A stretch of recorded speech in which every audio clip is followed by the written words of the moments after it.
Okay. All right. Calling the Essex Junction City Council meeting to order for December 17th. Any agenda additions or changes? We do have to make some amendments to the minutes, so those need to come out of consent. Okay, so we'll put that as item F, the last item in business tonight. Can I get a motion to approve the amended agenda? So moved. Second. All right, all in favor? Aye. Aye. All right, that passes. So we will move on to public to be heard. Anybody in the room that would like 2 minutes to speak to the council? Come on up, Bridget. Okay.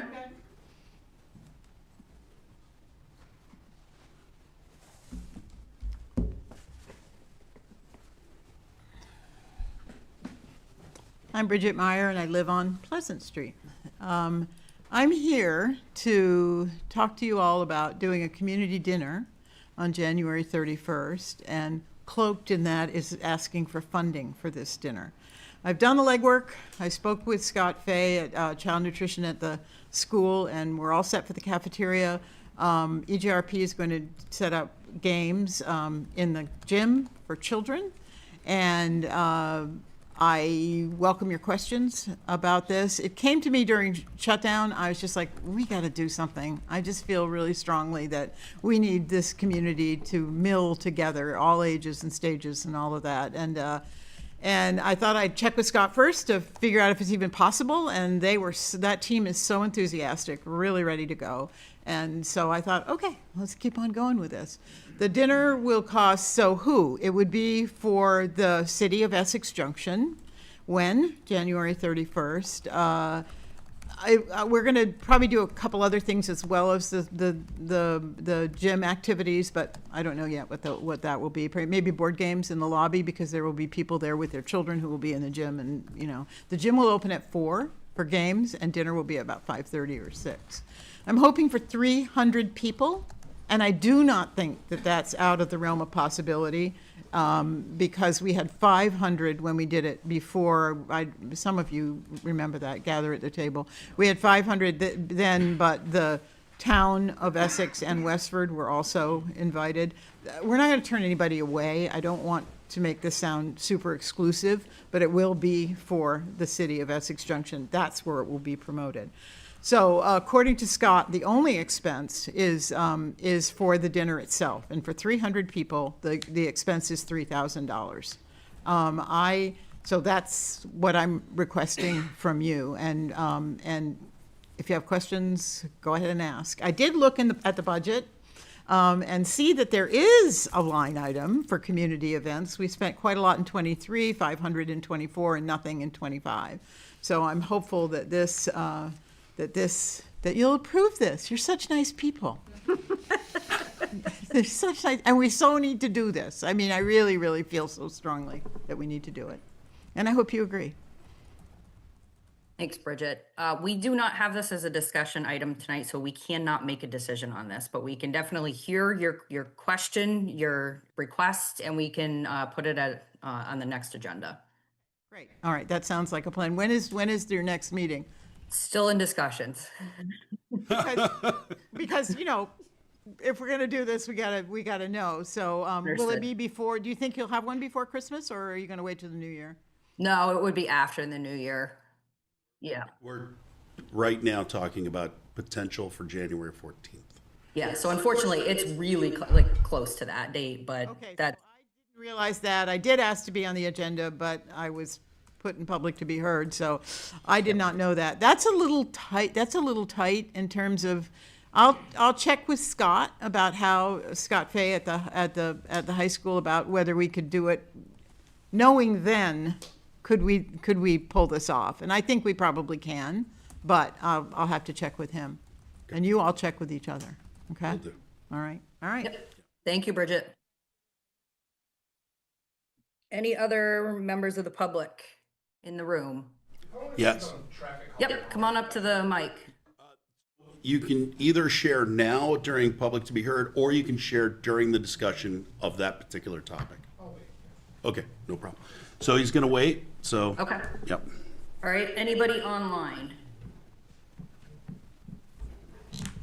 Okay, I see John O'Brien was the first hand that I saw. Go ahead. Hey, folks. I know you got a very busy meeting, so I want to keep this quick for you. I just wanted to speak for a second in favor of the proposed changes to the city's traffic calming policy, in hopes that the city council is going to adopt that. I do have to disclose that I am a member of the city's Bike Walk Advisory Committee, but this comment is, of course, my own personal opinion on the matter. So I support the changes that are being proposed because of the thorough way that community development has gone through updating these policies. And I think the proposed changes are going to bring together a lot of dynamic people and ideas from many departments across the city, from public safety and public works and community development. And it's going to leverage all of that expertise to benefit the public walking and biking infrastructure in the city and put that all in the hands of citizens who are truly invested in those projects. It's also going to bring our city in line with other bike and pedestrian friendly municipalities that are in the area.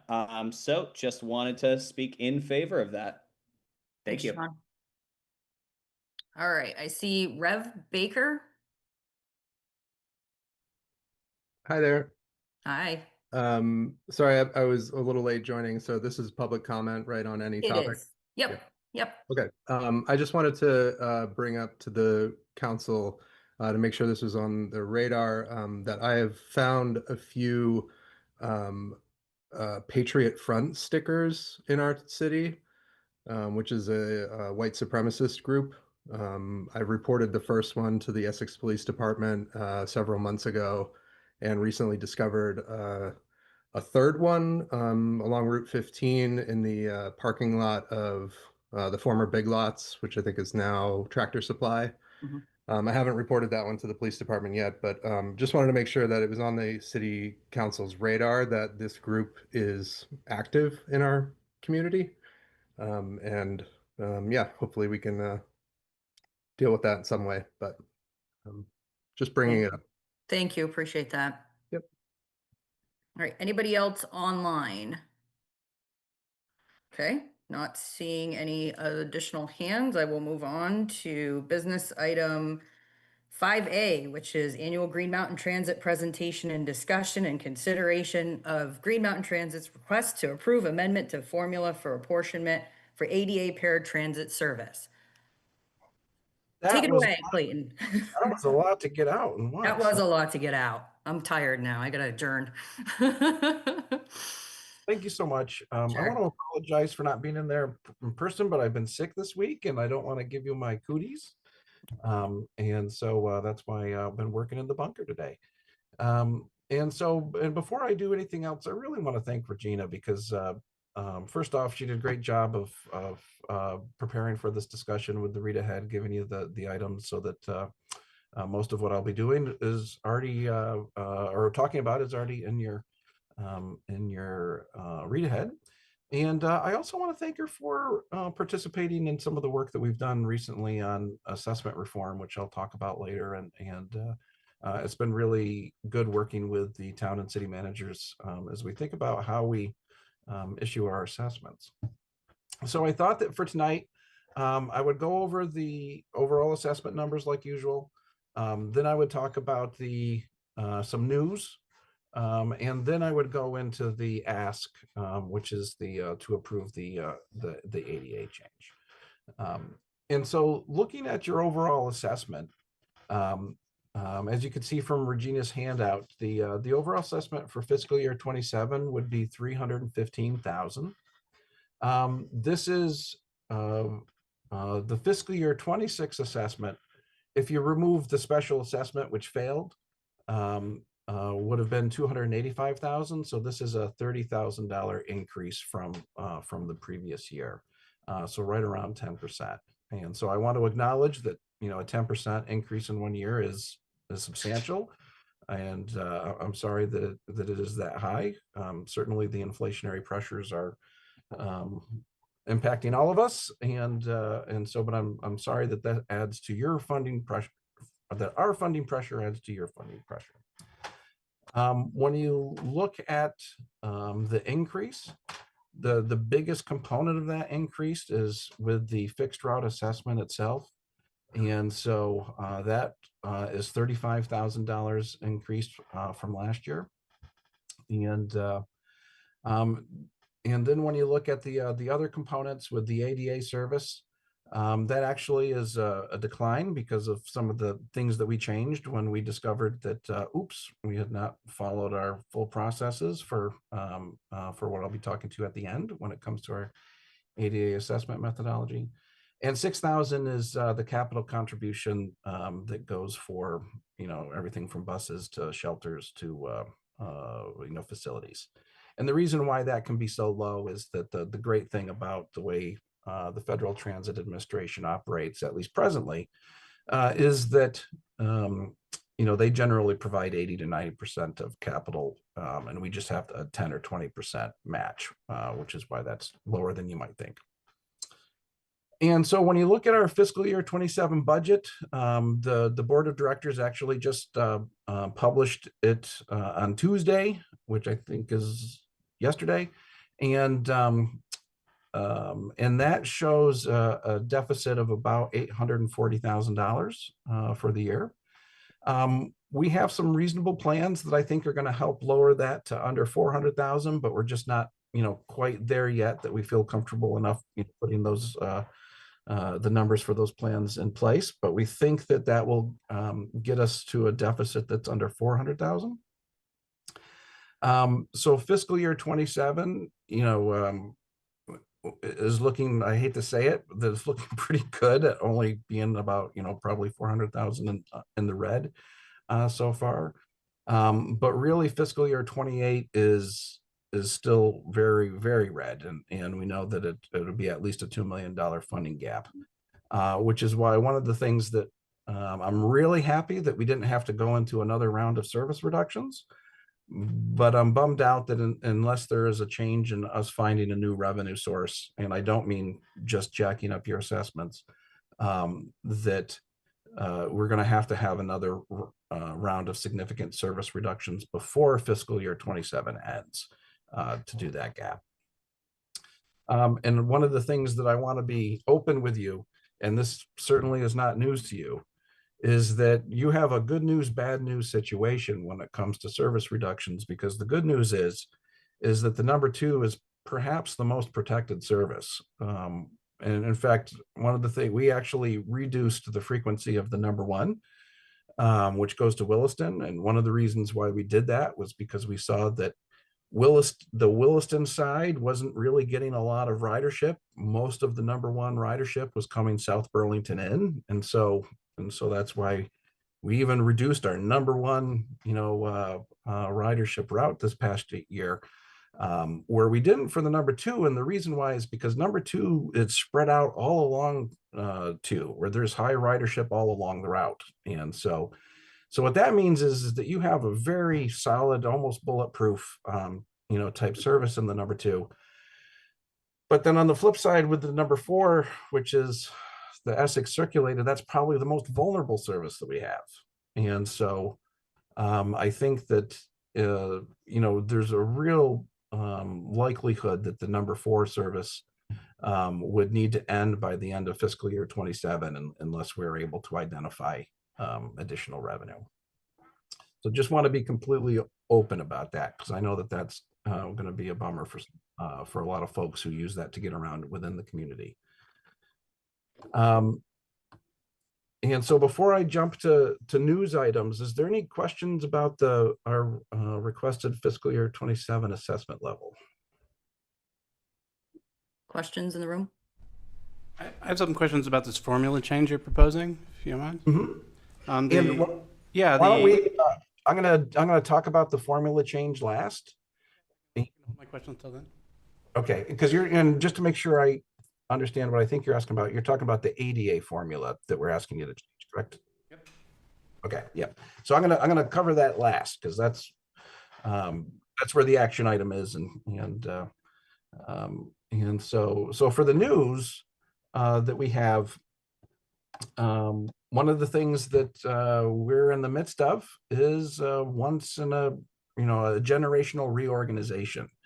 We're a little over 20 years ago, GMT went into providing service in rural areas because rural service providers were going bankrupt. And we needed to, quickly move in to make sure that service was going to continue to be provided in those areas. The good news is that there's been a real sort of rebound with rural transit in the state, with rural transit providers being in a much more healthy situation than they were 20 years ago. And so in collaboration with VTrans, the legislature and other providers, a decision was made that GMT would sort of come back to its urban mission, and that we would transfer our rural service to the rural providers. So our service in Franklin and Grand Isle County will transfer to rural community transportation on January 1st, so in just a couple weeks. And then our service in Washington County will transfer on July 1st. And then our seasonal ski mountain services at Sugarbush and Stowe will be transferred for next year's season. And so the thing that I think that is really exciting to me about this is that one of the things that I've felt strongly about since arriving was that it felt like GMT was asked to do many things, and we were doing many things and none of them as well as we would like. And I think that it will be really good for us to be able to focus on urban transit, because this is urban transit is fixed route based. It is just a very different type of service than rural transit, which a majority of which tends to be sort of on-demand service, more similar to what SSTA offers. So I'm not happy to have great rural employees leave our fold, because I like working with them, but I think that the rural communities are going to be well served. I think our employees are going to do well with the new organizations, and I think that we'll do well with you with our renewed urban focus. One of the things that we do recognize that we need to work on is that also about 20 years old is our assessment methodology. And that assessment methodology was really focused on providing you all with predictability when it came to the fixed route portion of the assessments. And so that's why assessments, generally have always been a 3 or 4% increase each year. And because those costs have been, I would say, more moderated because of the politics of not wanting to ask for more, as opposed to this is what our actual costs are, that's sort of contributed to some of the issues that we had. It also means that it's hard for me to explain exactly how your assessment is used, because it's not, purely just a formula that, that we can spit out that is easily explainable and transparent to folks. So my hope is that we would be able to come up with a new assessment methodology that would give municipalities much greater understanding of how their money is being used, and perhaps also then create a menu of options so that when communities wanted to either add or change service, or maybe provide fare subsidy for certain folks, that you could see what the options are. And that's still, I think, the goal for the assessment reform. But as Regina could probably tell you, one of the things that we found out with working on this project this fall is it's hard. And coming up with a methodology that makes sense, that's transparent, but also isn't going to be too much of a deviation from what we're currently doing, because we know that we can't just come around and say, hey, we've got a new methodology, so here's your 30% increase to your assessment, or that's not going to work.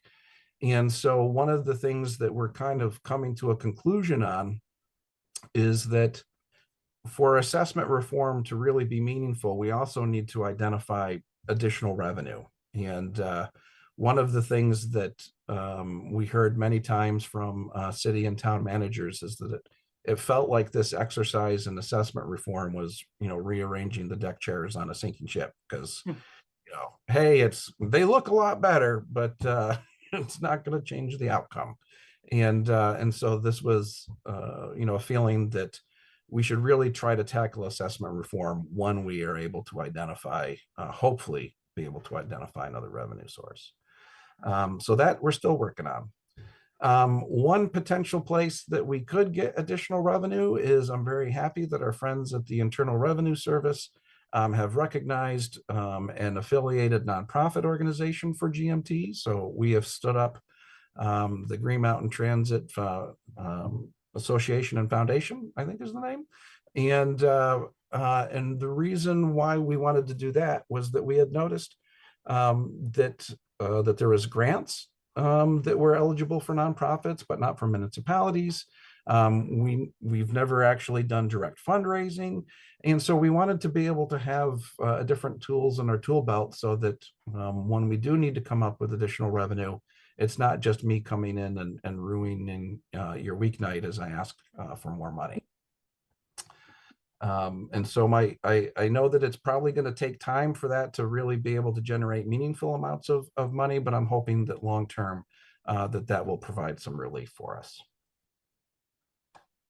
And so now let's get into the request that we have for you to modify our ADA service methodology. And so first off, I want to apologize that that when we did this work in 2023, when I had just arrived, that I had thought that the process that we had to go through with updating our or getting an update that's approved by 75% of our municipalities, that only applied to our fixed route service, because our paratransit service was pay as you go, essentially, for the service. And so I found out during the assessment reform, and I was like, oh, wait a second, I didn't understand something. And so I apologize that we enacted assessment reform without asking your approval. And so that's why we're here now. And so the reason why we wanted to make this change was because we were hearing from you about the difficulties of the ADA assessment being so volatile. And the reason for that was because the previous methodology would only consider the origin of the traveler in assigning or in distributing the costs. And so if you had somebody who moved into your community that, you know, say was using the service very frequently, you could see a very large spike just from one or two people moving into your community. And we heard from folks that this volatility made it really hard with budgeting. And so we had somebody come in, do a nice study, and they came up with a methodology that would really smooth things out. First, half of the assessment is based on the percentage of your fixed route service. We think that this makes sense because the ADA service is tied to where the fixed route is. So where there's more fixed route, you know, there will be more contribution towards the ADA service. And then what we did that I think is really critical is that we consider both the destination the origin and the destination. So that if you have somebody who is living in the city of Essex Junction, but traveling to Burlington for services, in the past, Essex Junction would pick up that cost alone. And now it's going to be shared with Burlington because Burlington is in receipt of that service.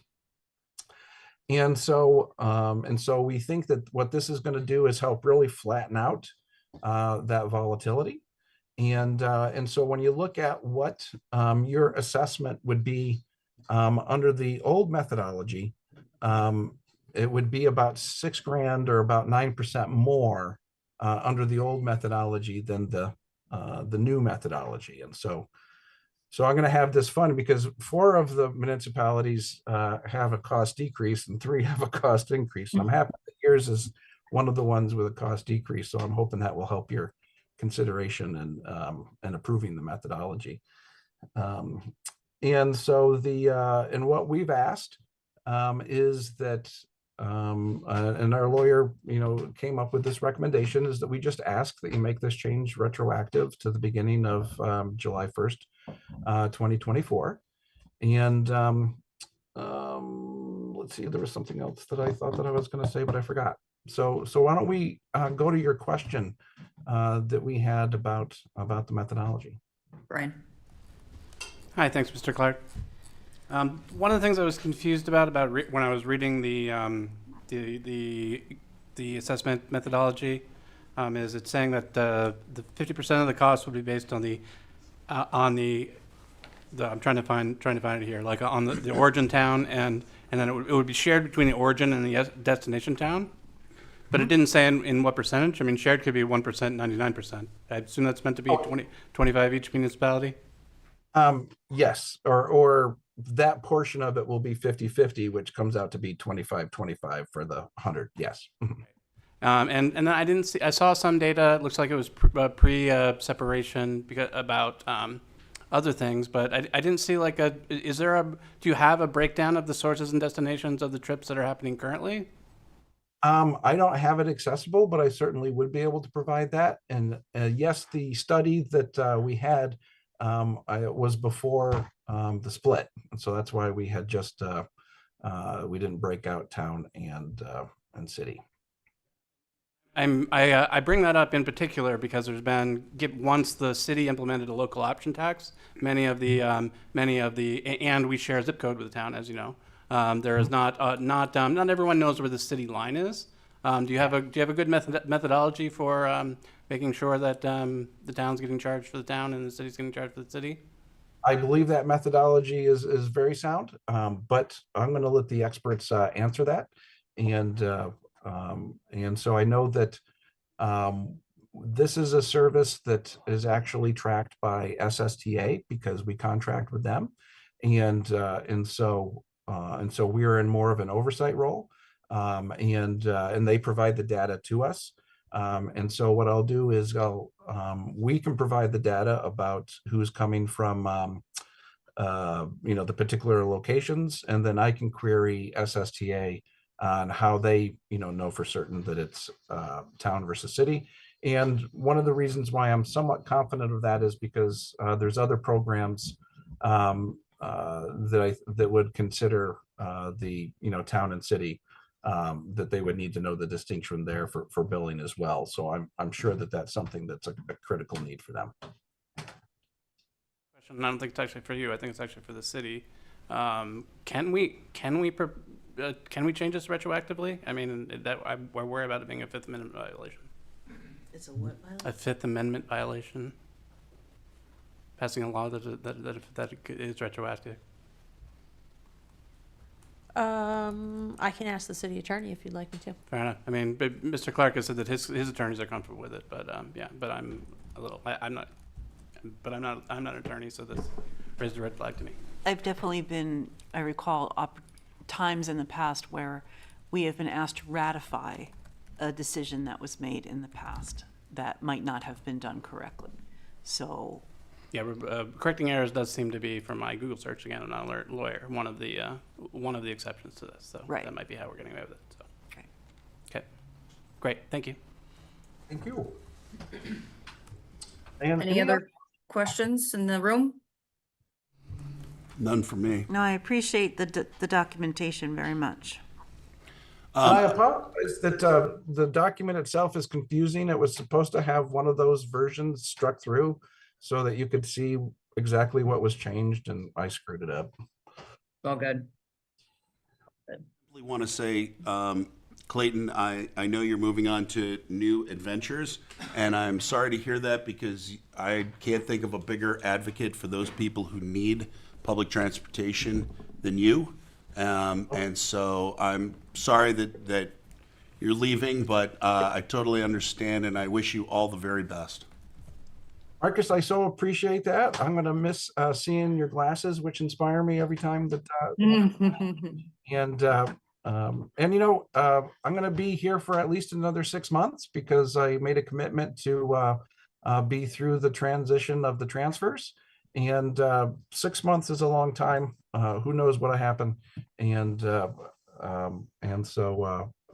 look forward to continuing to work with Regina for as long as I'm in the role. And you all, of course, but Feel free to reach out in that 6 months or, whenever, and we can talk glasses anytime. So, happy to do so.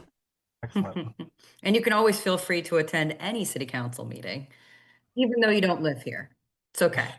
I'll be a spy. That's fine. All right, are there any questions for members of the public? None in the room. Okay. Not seeing any hands online, just double checking. So I think there is an ask, but I'm wondering, are you folks comfortable moving forward with an ask tonight, or are we waiting for the city attorney to give us input? The answer to my two questions, I would suggest that we table it until those are asked, please. I'm okay with that. Sure. All right, so I will take that as a motion to table this until we get advice from the city attorney. And, oh, sorry. Data, please. Okay, and I'll take Marcus as second, so all in favor? Aye.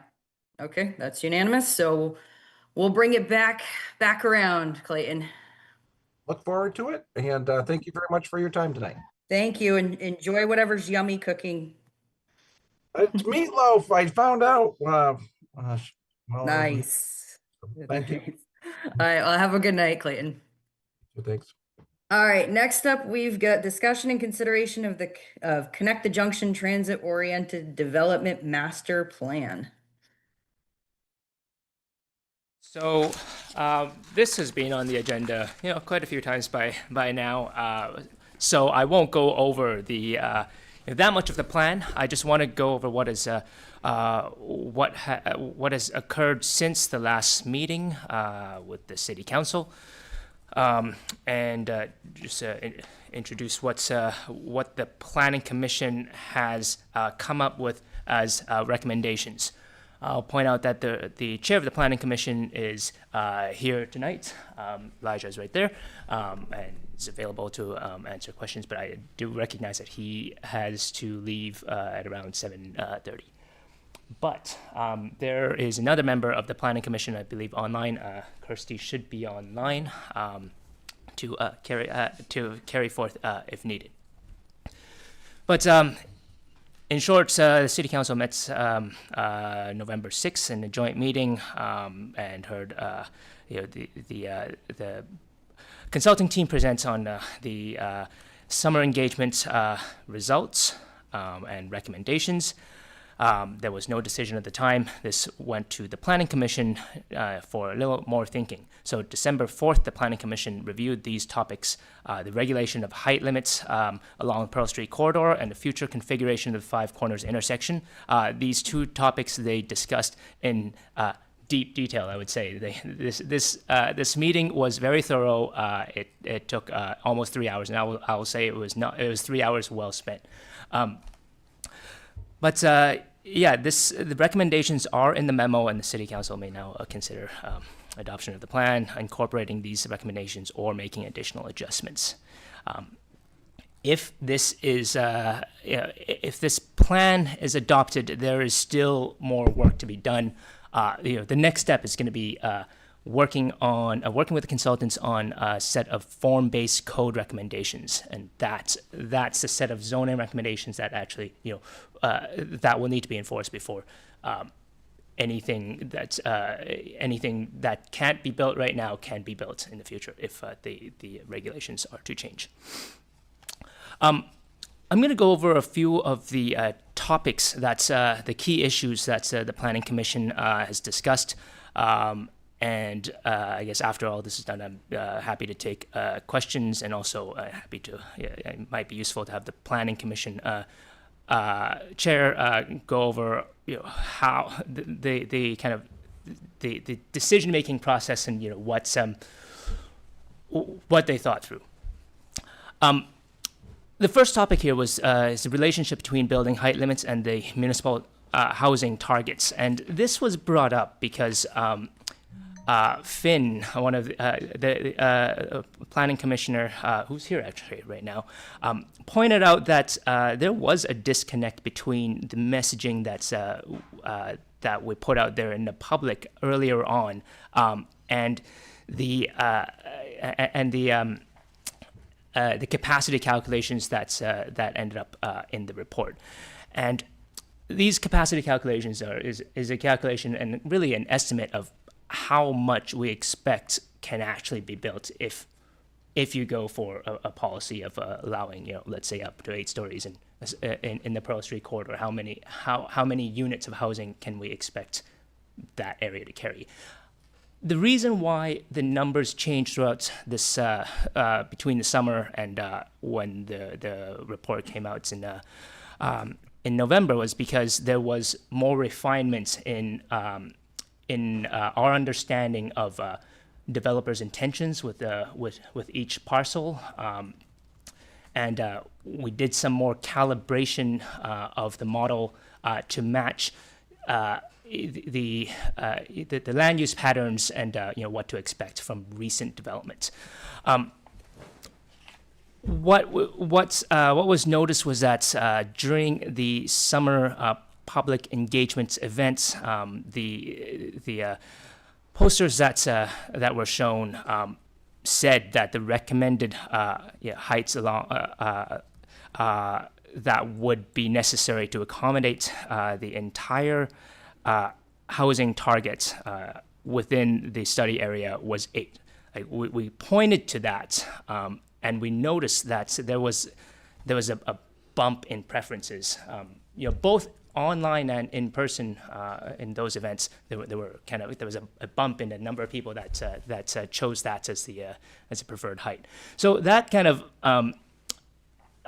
suggests that people chose that because we recommended it, and we said that would probably be enough to carry the housing targets. But in the end, the final model says that you even if you raise the height limits to 8, you won't be able to handle all of the entire city's housing targets. We're talking about half of the housing targets being potentially being fit within here by 2050.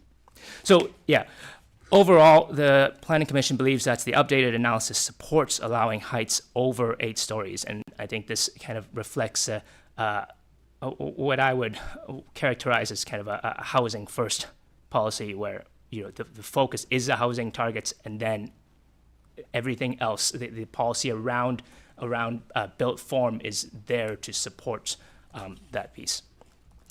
There was talk about affordable housing, height bonus, inclusionary zoning, and actually a new thing that came up was a unit type incentive.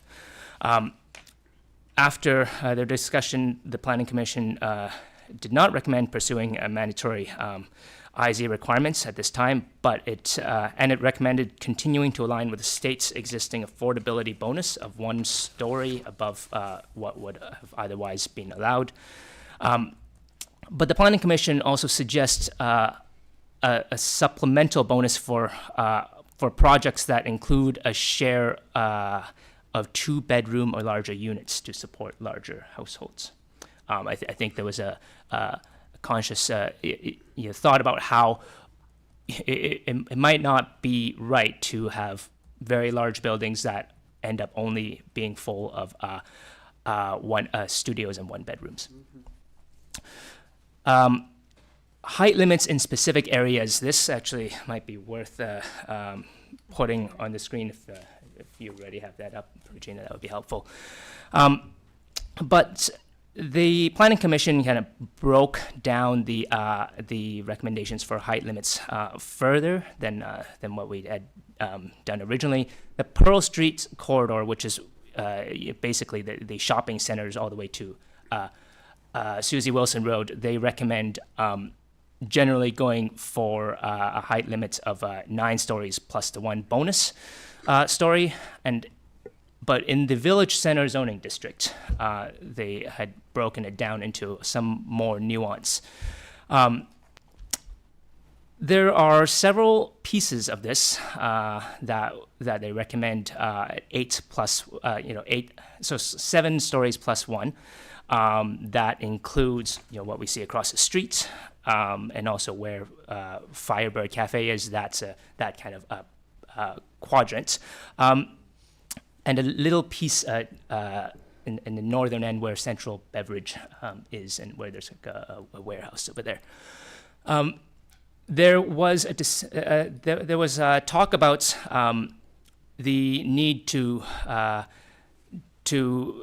be a little more careful around the more historic areas, the Brownell block, where we are right now in this quadrant of the five corners,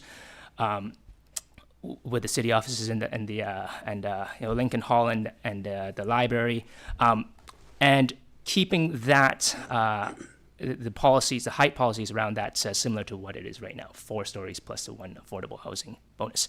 Now, the most consequential piece of the village center zoning district is probably diagonal from where we are. This is a Chittenden Crossing area, and they recommend 9 stories plus the 1 affordable bonus. So these are general kind of height limits that the Planning Commission recommends, but in reality, what can be built on every parcel is going to differ, and it's going to depend on what form-based code ends up saying. So I think one important piece that's the Planning Commission thought about, but also I think the city councilors should be conscious of is what needs to go into what direction should the project team have going forward into this form-based code process. What should form-based code really consider? The Planning Commission recommends that form-based code be careful about transitions to lower-scale residential areas. So, that is thinking about height transitions or step-backs where needed to limit massing and shadow impacts on surrounding lower-density neighborhoods. But the Commission also thought about whether or not the same kind of treatment would be necessary or productive along the street frontages, and they landed on they did not see the strong need to impose these step back requirements along the street frontage. So that's I think the important thing to consider there is that yes, you can modulate how how height interacts with the surrounding areas. With these step backs, but if you have too many step backs, if you have step backs from both directions, unless you have a very large lot, you're effectively that additional height is not available. They talked about design standards to temper the visual impact of height. They specifically, this is talking about building modulation, facade articulation, and material standards. But the Commission specifically asked that the code be written to prevent long, uninterrupted multi-story facades that would create a canyon-like appearance. They also asked that multimodal transportation improvements, be included where possible. So those are, I think, in terms of building heights, those are the recommendations that the PC came up with. But the other topic was also about the Five Corners intersection. The main thing that came out of that was I had asked, are there components of that draft plan that they believe should not be brought forward and advanced to the next level of study? Because any changes to the Five Corners will need further study. It will go through a scoping study. It will go through engineering analysis before it is considered to be even possible. But I asked the Planning Commission whether or not there are pieces that they think should just come out and not be considered anymore. And the piece that they said was the proposed permanent closure of Memorial Way should be removed from further consideration. That is because of concerns about connectivity between Main Street, Lincoln Street, and the library and the fire station that we had heard several times in the last month. Temporary closures, still fair game in their minds. So yeah, that's a synopsis of that the deep discussions that have occurred in the last planning commission meeting and the work that's been done since the last council meeting. Thanks, Chris. I did watch the 3-hour long meetings. I appreciate all of the discussion that was had. I also appreciate the fact that I could watch it after the fact, so that was nice too. But I'll open it up to other counselors in the room to see if there's any questions. Elaine? Thank you. I would just like to know, Chris, could you talk about the reasoning behind why the PC decided that inclusionary zoning or that the +1 bonus floor was preferable to inclusionary zoning? I just want to understand the reasoning because I did not watch the 3-hour meeting. Can I ask along that line too, can you please define again for the audience so they understand what inclusionary zoning means? Because we've talked about it quite a bit, but at the same time, I know that if anybody tunes into this one particular meeting, that name can be a little confusing. Okay, so inclusionary zoning is a policy that requires a portion of new housing developments to have certain attributes, like typically it's to be permanently or kind of long-term affordable. And this basically says if you don't meet those requirements, you cannot build. So it's kind of an all or nothing approach in a sense. And there is some risk to that in term, especially when the cost of development is high, when the market conditions for construction are not so conducive. You could end up getting it could end up resulting in fewer homes overall being built, and I think that could be counterproductive to what is trying to be achieved here. I think I mentioned in this further in this memo what was also discussed at the Planning Commission, and that's inclusionary zoning as is implemented quite often is what can be considered unfunded inclusionary zoning. You're saying that you want the affordable housing, but the developer needs to provide it and also make money, because they won't build if they don't make money. And I mean that's where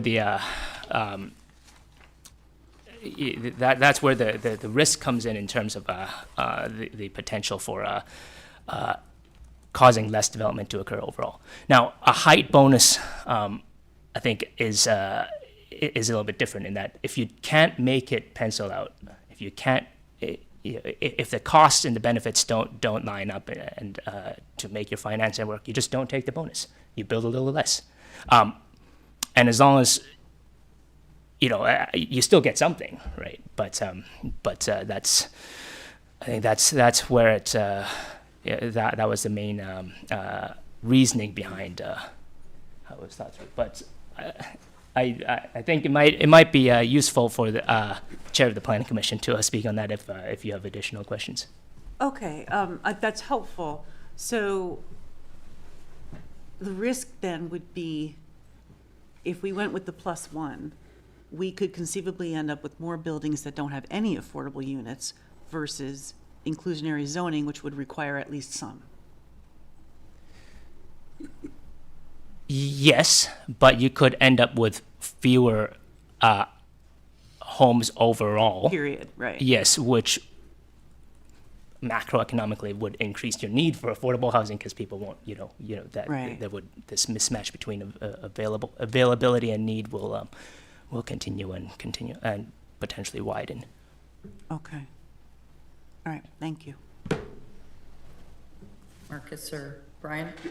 Well, do you want to come up and talk on that for just a second? So Thanks, just asking Elijah. the Planning Commission chair to come up and talk about it for a second.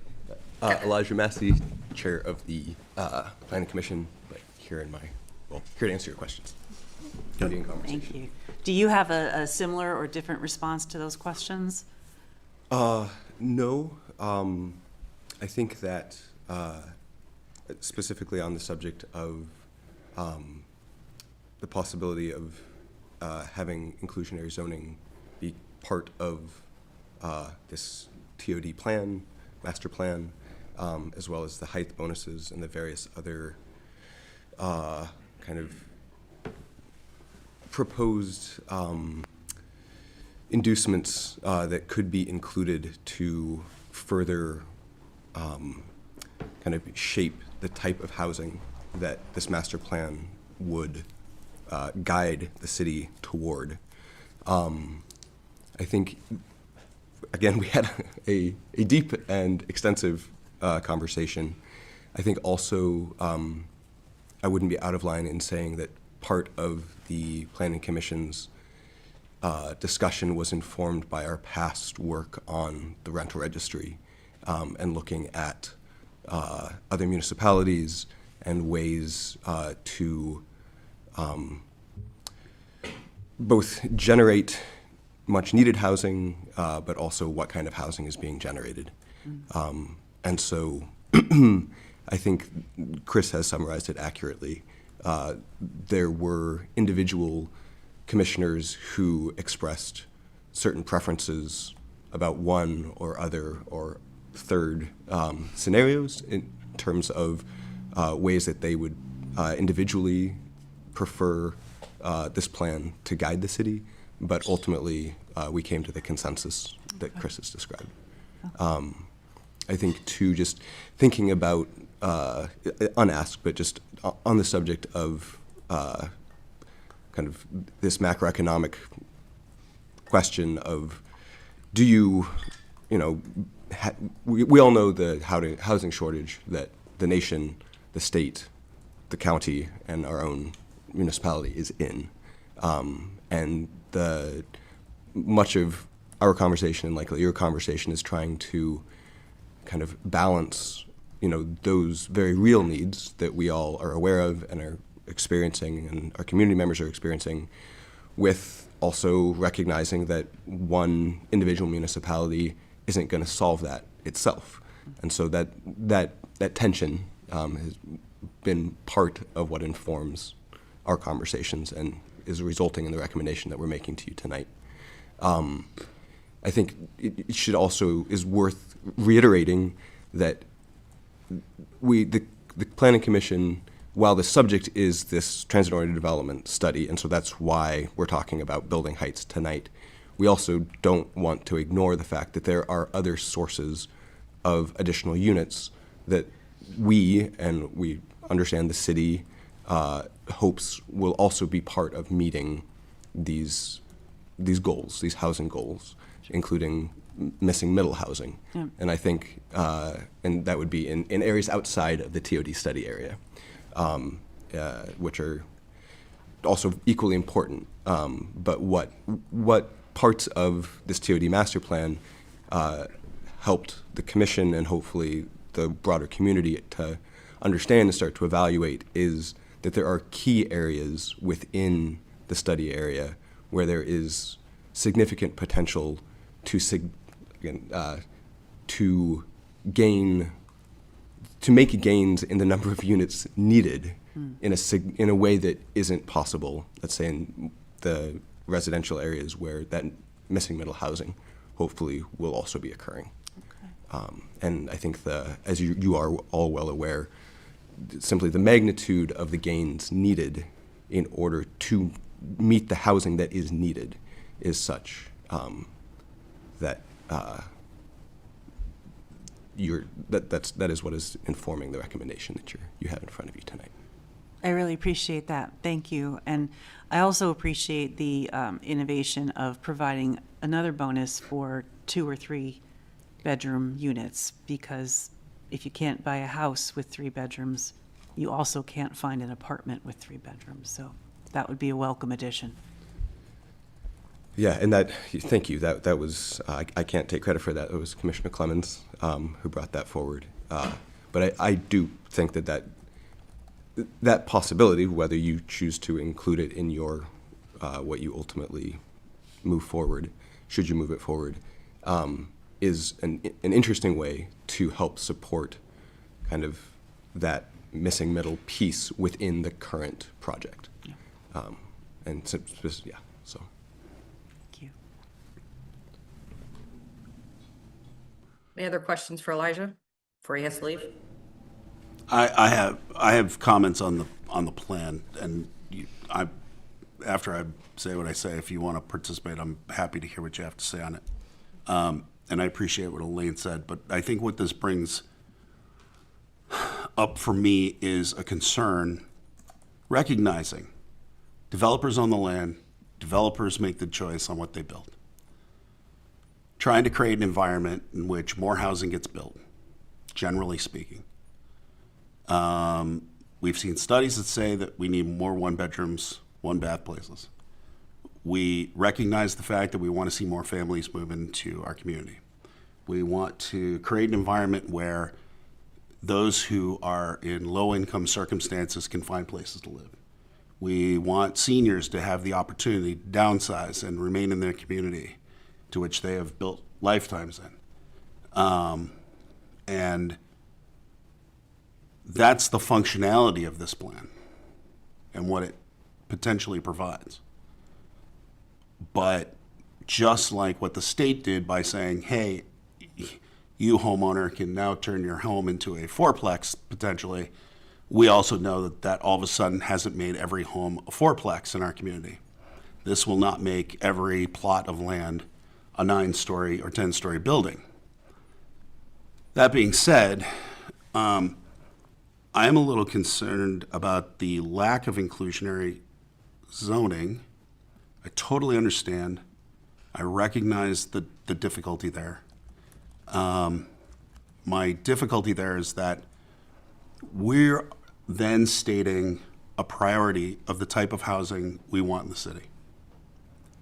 And what I have heard on this council before I joined it and after joining it felt like we wanted to have more opportunities for low-income individuals to be able to find housing opportunities here in our community.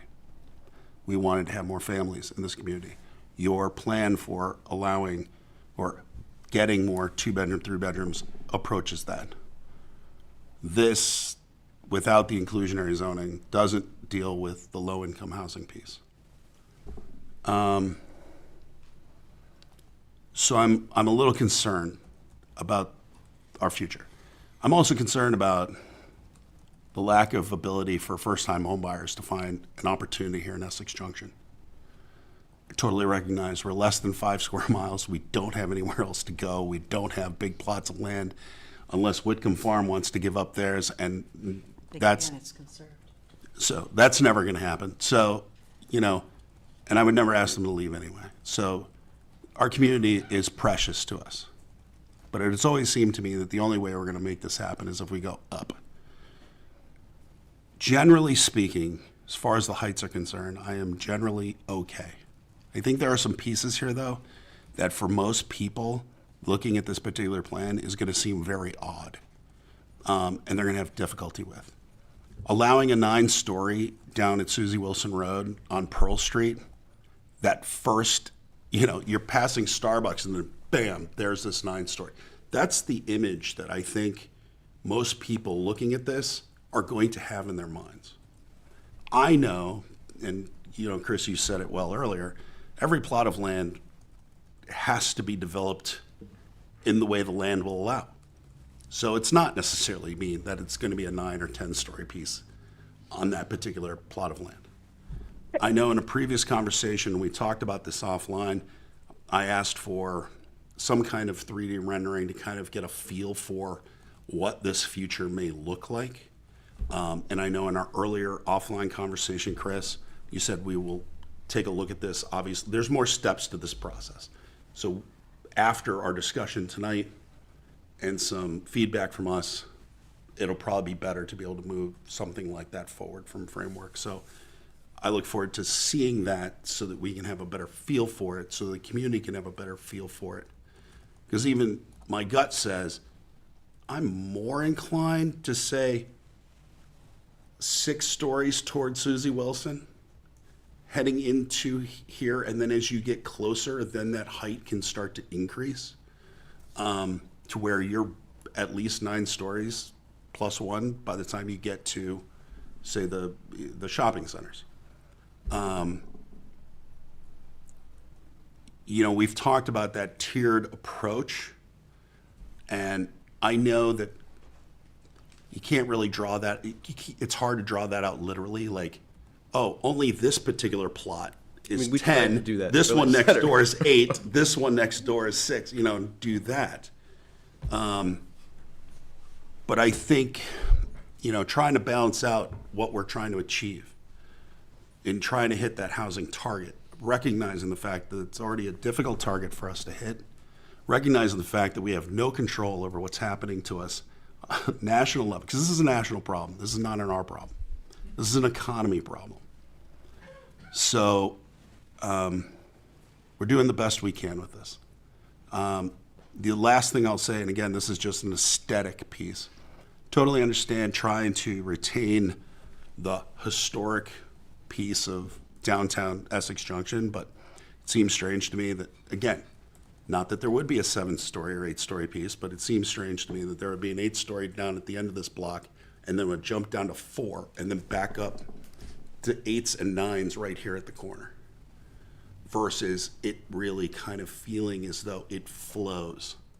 And again, maybe that's just aesthetics for me, but I'm more open to it feeling like there's a continuity there.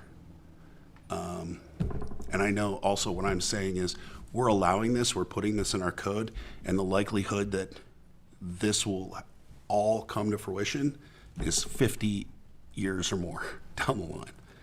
So for where I am right now, I am okay moving forward because I know this discussion continues forward. I'm okay with the proposal as it stands. I just want to recognize the fact that I think we have left some priorities on the table that we've acknowledged and talked about in the past. I would like to figure out a way that we can readdress those. We should talk about other potential ways that we can help encourage developers to include this type of, you know, the type of housing that we've been talking about, more varieties of potential housing, senior housing even in some of these buildings, right? How can we do that? How do we either find ways that we say, hey, Mr. and Mrs. Developer, you're going to do this particular project. We are going to find a way to give you access to low interest public funding in order to help this project move forward so that you don't have to worry about bouncing back and forth with banks, but here's what we want in return, which benefits our community. So I'd like to see something along those lines that gets us to a place where we're really addressing the things that we've talked about are priorities for the community. So I'll leave it at that. Brian? Whoops. Does anybody want to comment on that? Elijah, I don't know if Elijah's still there. I can't see. Okay. Elijah or Chris, anybody want to comment on that? I mean, I think the piece I heard about public funding for public priorities is it stands out to me that totally makes sense, and that, you know, without a framework for public funding to support, you know, public priorities, it is that is a challenge that this memo was pointing at. If you impose a requirement, if you impose an affordable requirement, and then you say, developer, just you're gonna have to pay, you have to work it out. It basically has to be subsidized by the market rate units. So if you want the affordable units, you need kind of extra affordable, like even more profitable units to kind of make up the difference. And it is challenging. I think there are times when that could work. It needs to be calibrated really well if it is to be put in. We do not have. We have not done such a study, an economic study of exactly how to calibrate that, and we do not have the framework in place for how to administer such a an income verification program, like a comprehensive kind of housing program, affordable housing program like that. That's typically run by other agencies. I think in terms of the how the heights would look like right at the start of Susie Wilson Road, I do think it's important to hear what the priorities are in terms of what should go into the form-based code. Like, what are you trying to avoid? And it sounds to me like a sharp transition from it's an aesthetic thing, which does not then help achieve the ultimate goal of more housing in the community. So I'm willing to give up the aesthetic piece. I'm just acknowledging the fact that I think when most people will look at this plan, I think it's one of the things that will stand out for them when they think about whether or not they're okay. And they come out, if they start to come out and start to talk about this with us, I think that's one of those areas that they start to. Since I'm talking, and I apologize, I'll just add this. I would rather not impose on developers. I would rather partner with developers. And the last thing I'll say is, would you say that the city of Burlington's inclusionary zoning has been a failure and or a hampering to their ability to get more low-income housing into the developments that have happened in Burlington? I mean, the pit took a long time to start filling, but I don't think that was an IZ problem. I absolutely would not say it's a failure. I think there are difficult decisions to be made and difficult trade-offs that are involved in these policies, but it really depends what you're trying to achieve and what you're trying to measure. If you're trying to increase and maximize the number of a below market rate units, this kind of policy is probably necessary. But it is recognizing the fact that overall, you cannot expect the same. Like, you cannot expect more units to be built overall if with the presence of these policies. If you're very lucky, the number of units that you lose will be low, and if you're unlucky, it's it could be significant. Yeah. But I think it's all based on it's a series of trade-offs, and it's a series of policy trade-offs and what you're trying to prioritize. Yeah. I think I would just respond, in addition to what Chris has just said, to the piece that you note, Marcus, in terms of whatever the council ultimately moves forward in adopting this TOD plan, that when we then get to the next steps of actually implementing that into zoning or the land development code and the public engagement process that goes on there, that we know from experience we need to do a really good job of communicating to the community what is this going to look like, and having visual representations that are accessible and digestible, so that people can understand what this is and what it's not, will be very, very important in terms of getting the community support that we would need or will need to ultimately implement what this master plan will be pushing for. Thanks. So I appreciate that's key. Brian? Yeah, I just wanted to thank the PCE and Chris and everybody who worked on this proposal. I think it's right to, I would like to acknowledge that there are a lot of macroeconomic trade-offs that really touch a nerve with me, Chris, as you mentioned that. I agree with some of your goals. We need to promote home ownership. We need to have affordable housing. But my position is the best way to get there is to increase supply. And the thing that we have to offer developers vis-a-vis supply is height. So I support things that involve increasing the height limits in Essex Junction. I think that there's could we solve some problems with affordability specifically with IZ? I've seen Burlington do it. I've seen District of Columbia do it when I lived there, That said, the best way, in my opinion, is to create home ownership is not to have a 2% rental vacancy in Chittenden County, right? Supply. So this is what Essex Junction can offer to do our small part in terms of increasing housing in Chittenden County. Thanks. I just have two more. Yeah.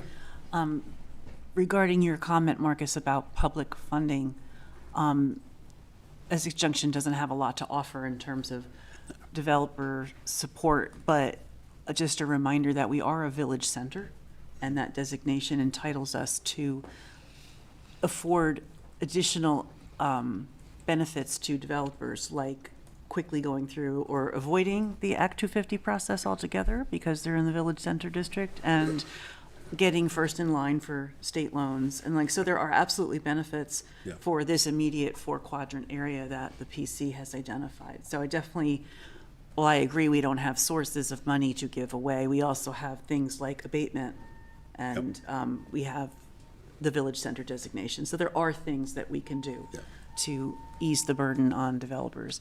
I just want to ask a question about public outreach. I was really impressed with the extent of the outreach that the PC performed, especially I got to join Chris and Michael handing out ice cream on Pearl Street to apartment folks. When I read the agenda for this, I didn't realize that the height discussion was going to be this until I got to the part of the packet where I was reading this memo.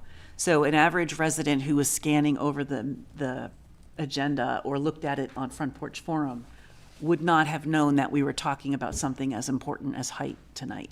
So going forward, are we going to continue talking about this? Because it does say at the end of this packet, or at the end of this memo, that you're looking for a decision from us, but I thought I heard Amber say we're not, or somebody say that we're not making a decision tonight. So could we clarify what we're doing, what you're needing from us tonight? And then I do believe we still need to communicate in more depth with the community. Like, this is like, get that map out there and continue the conversation, because when people see this, they are all going to start trying to picture it, and they're going to do what like Marcus did, which was understandable, thinking like, oh my gosh, there's a 9-story building right at Susie Wilson and 15. So how are we going to address the concerns of the folks who didn't participate when we were asking for feedback, and now that we're much further down the road?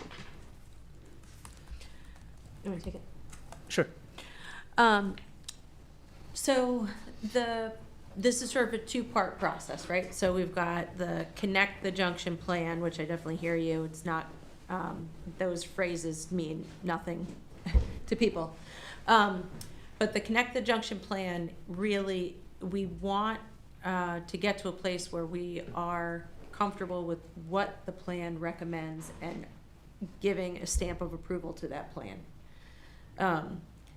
Then we will work to implement that plan. And on the height conversation, that will be really going through the process of amending the land development code through a zoning amendment process. And the concept here is that we'd be using some form-based code approaches within, which is just a different kind of zoning tool within the land development code. And so the Planning Commission would work through that process. We would have engagement around those parts and pieces, public hearings, and same thing is that comes forward to you. When that comes to you, that is a very specific set of actual code, your zoning standards, and that approval is what developers could then build to. Got it. Our hope is that we have some level of clarity on the height so that we can build the land development code standards to achieve that overall mission and not be circling on that particular question. Instead, we would be working through the land development code to address the concerns that people generally have with more height and how that feels as you're walking through and driving through the community. Right. Yes and no. We would like an direction on the height so that we can wrap up the plan part of this.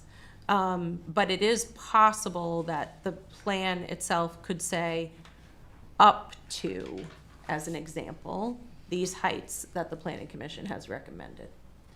Thank you. And that's super clear, and I really appreciate it.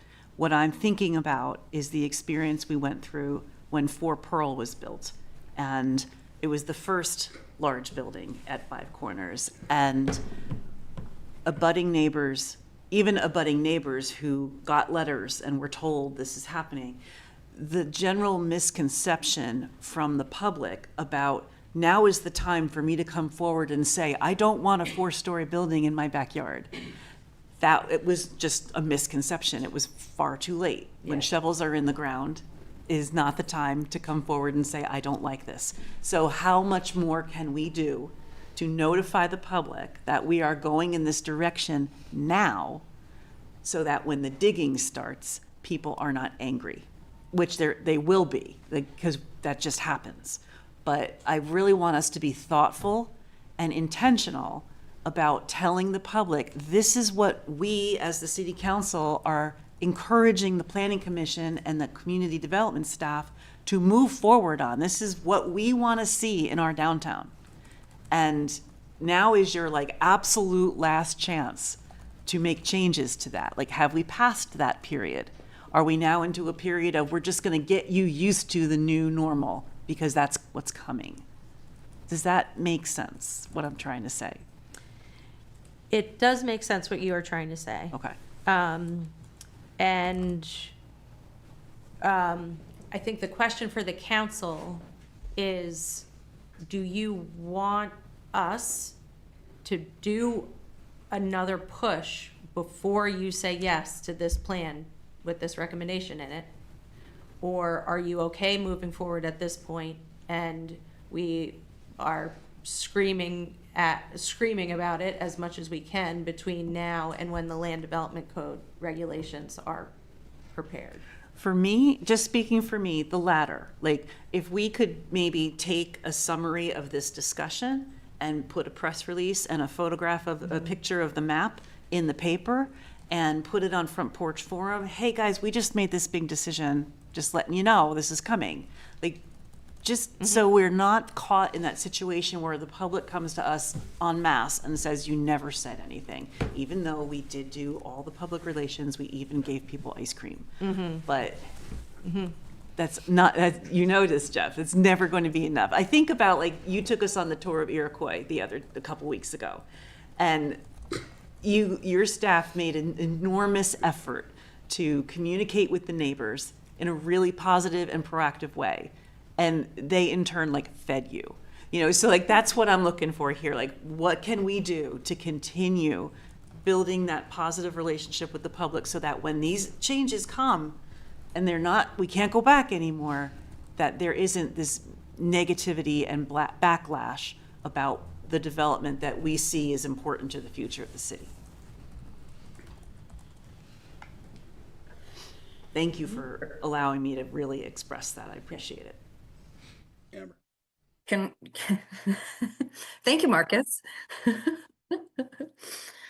So I just had a quick question about kind of shifting gears back to this concept of the additional story bonus for non-studio apartments and stuff. So Chris, can you talk a little bit about how that is the proposal? Because I'm a little confused about it. And before you answer that, I just also want to say that I believe that in my time sitting on the planning commission, and since then, I've heard a lot of discussions coming out of developers that they are building what is demanded. Meaning they have come to the city and said, I want to build 2-bedroom units, and then come back to the city and said, we can't fill those units. So I'm asking for a revision to my permit so that I'm only building 1 or 2 or 1 studio or 1 bedrooms. So I just want to be mindful of that. This isn't a requirement that we have this as an additional bonus, but can you speak to how that would look potentially, Chris? Does that make sense? Yeah, that does. So my vision of that was that we wouldn't be talking about a bonus beyond the numbers you see over here. It is within, let's say, the 9 plus one is within the 9. You don't, let's say the 9 might not be available unless the ninth story, let's say, might not be available unless you meet some sort of requirements. I've left it open in terms of how strict, how many, what the ratio is.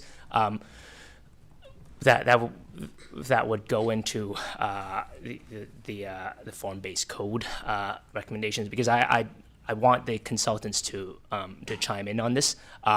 And what was written into the Planning Commission's recommendations was a mention of 2 bedrooms and above. I know that 2 bedrooms exist and are still being built. That is, that's why I didn't say 3. I would love for there to be 3 bedrooms that are built, but we just haven't had. I think there might have been like 1 in recent history in 197 Pearl, but elsewhere, yeah, we see studios 1s and 2s. So depending on how many you put in, it could be onerous, but if it's I think the intention was to avoid the extremes, to avoid the extremes of having only studios and 1 bedrooms and having a bit of a mix. I don't think we've finalized how much of a mix. So if you had I guess a lot that would support 5 stories, just as an example, but this particular zone allowed 7 plus, the proposal would be if you build 3 bedrooms, just as an example, then you could get the extra 6. You would now get a 6 story. Is that what? Just to be clear. That is the intention. Okay. And but the details need to be kind of Correct. thought through. Yeah. Yep. Got it. I wouldn't imagine it's 100% 3-bedroom units. It is some percentage of 3-bedroom units that would then get the bonus story. And often this kind of requirement is also tied to a number of units. Like if you have a small kind of skinny lot, let's say, if you were only putting in 15 units, you might be required something, 1 or 2 larger units. But it would make more sense to ask for more units if you are building more units. So it's also, I think, linked to the unit count. Okay, thanks. Other comment, I just wanted to your comment, Elaine, there was only 1 member of the public that participated from my recollection of the PC meeting.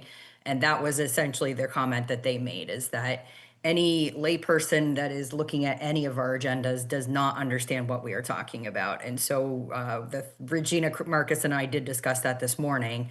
And I think we just all have to be mindful of the fact that we know what we're talking about, but breaking it down a little bit more for the members of the public when they're looking at the agenda, which might mean something like you put underneath a subcategory building heights, closure of Main Street, whatever it happens to be, so that they're more in tune with what we're doing. So unless there's other comments from the council, I'm going to open it to public comment and then come back to the council. In listening to the response, Elaine, for your question, one of the reasons why I said I was okay with where we're at, because I knew that next part of the process was going to be defining what that code looked like. So I felt like at that, and Chris, you can tell me if I'm wrong, but I felt like at that particular moment, and I'm not saying we shouldn't do exactly what you're talking about. I was just thinking from the standpoint of when the public tends to participate and how they choose to participate, going into this next phase where actual code is written, where the reality really, is there. That feels like the perfect moment where everything that you're talking about, like, blitz the whole thing everywhere in order to make sure that the public is fully informed, aware, participating, all that, felt like it was where I thought it was the right place that it would fit. So I want to achieve exactly what you're talking about.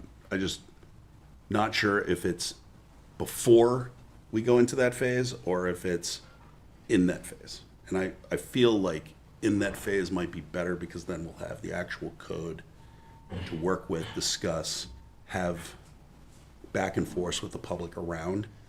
Because then hopefully at that particular point, it's also one of those discussions that if the public comes out en masse and says, oh, you've written this up that it's a 7+1+1, but we're only willing to give you a 4+1+1, then it's just erase 7, put in 4, code done. That was my thinking, but I mean, that's fine. I just Yeah. think that this discussion we're having tonight is fairly momentous. yeah. And that letting the public know that the council has achieved consensus on this and that more is to come is important. Yeah. I think every Agree. opportunity to communicate this change should be taken. And yes, there will be plenty of opportunity when the hearing process around the LDC happens, for sure. Yeah. Okay, I see Risa has her hand up, so go to her. Thank you, Amber. Sure. I remember several years ago with designs and what we were doing and how we were growing. There are some basic things that most people don't know. If you walk through the supermarket and you tap every third person on the shoulder and say, what is a design charrette? They're not going to be able to answer you. It's really that simple. It's not that we're stupid. It's just that it's not something that comes across most of our lives in any sort of regular time. I knew the word because I had dated an architect, but if it hadn't been for him, I wouldn't have known. I think that the council absolutely knows how to get points across when they want to. And I'm not saying that you don't want to, but there was constant reminders about the Saturdays at Main Street when the road was going to be closed and what was happening. The more you can involve people, and it has to be early, from my opinion, because by the time you say, this is what we decided, it's too late. We're still going to always get those people who the day that they get the tax bill start complaining because they weren't paying attention months earlier. But a lot of it is, quite frankly, I'd walk almost anywhere for ice cream. But I really had the impression that those meetings there were very specific to the residents that lived in those apartment buildings. I did not feel welcome there. I didn't think that you were going to tell me to leave, but I thought that I would feel like an interloper. So I missed out on opportunities to understand what was going on. And I do sort of pay attention. I do go to meetings. I do read the packets. So if I thought that I wasn't welcome there, someone who is even less involved would definitely feel unwelcome. As far as the height and all the rest of it, I moved to Vermont in 1989. I'm almost done. Sorry. In 1989. And so it was the woolen mill, and I remember like how lovely I thought the area in Winooski was. Now, even still, as I go through the Rotary, I'm pulling my shoulders in because that building feels so big for that area and so close to the road. If we do that to our hub of our 5 corners and our,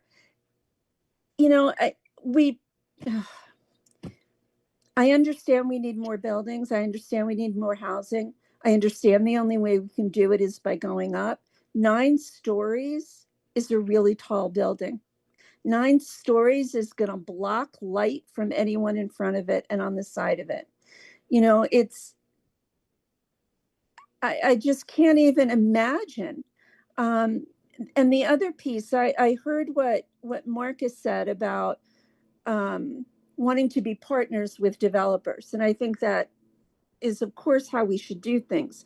We also need to have plans in place that when developers do not follow our rules and our regulations, that there is a system of fines and that it is implemented. You know, now it's just like, oh yeah, we built an extra floor. Oh, that's too bad. Okay, we won't open it. You know, that it can't go that way. We have to know that our developers are partners with us just as much as we are with them. We cannot make Essex Junction what is the equivalent of Co-op City in Queens, where it's just these unbelievable tall buildings and you feel dwarfed and it's just overwhelming. I also kind of know that what we consider affordable housing now, most people cannot afford. So as we look at units and building apartment buildings and determining how much of those are going to be affordable, if we can't afford them now, we're not going to be able to later. Thank you. Thanks, Teresa. I'm not seeing any other hands up online, so I'll go to the room. Any public comment in the room? No. Okay. All right, bringing it back to us.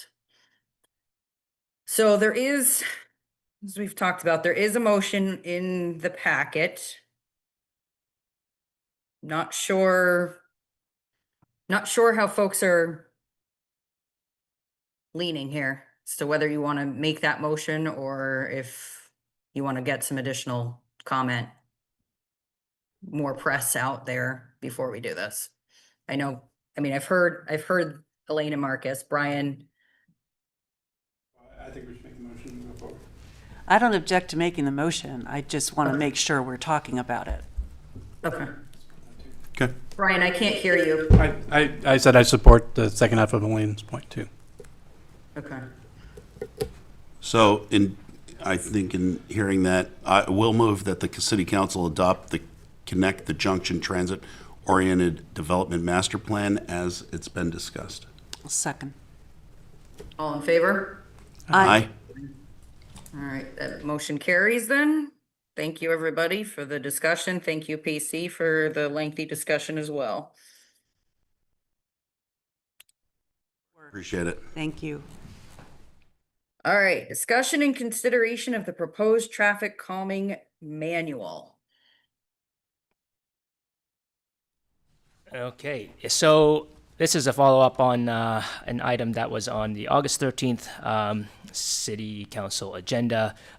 During that meeting, we had introduced a draft revision to the city's traffic calming policy and gotten a little bit of feedback from the City Council. We've done some more work internally to refine this draft policy and brought it to a level where there is a consensus among staff that it technically works, that this would be an improvement. But there are a few points that I think it's important for the council to provide input on and to understand before moving forward with this.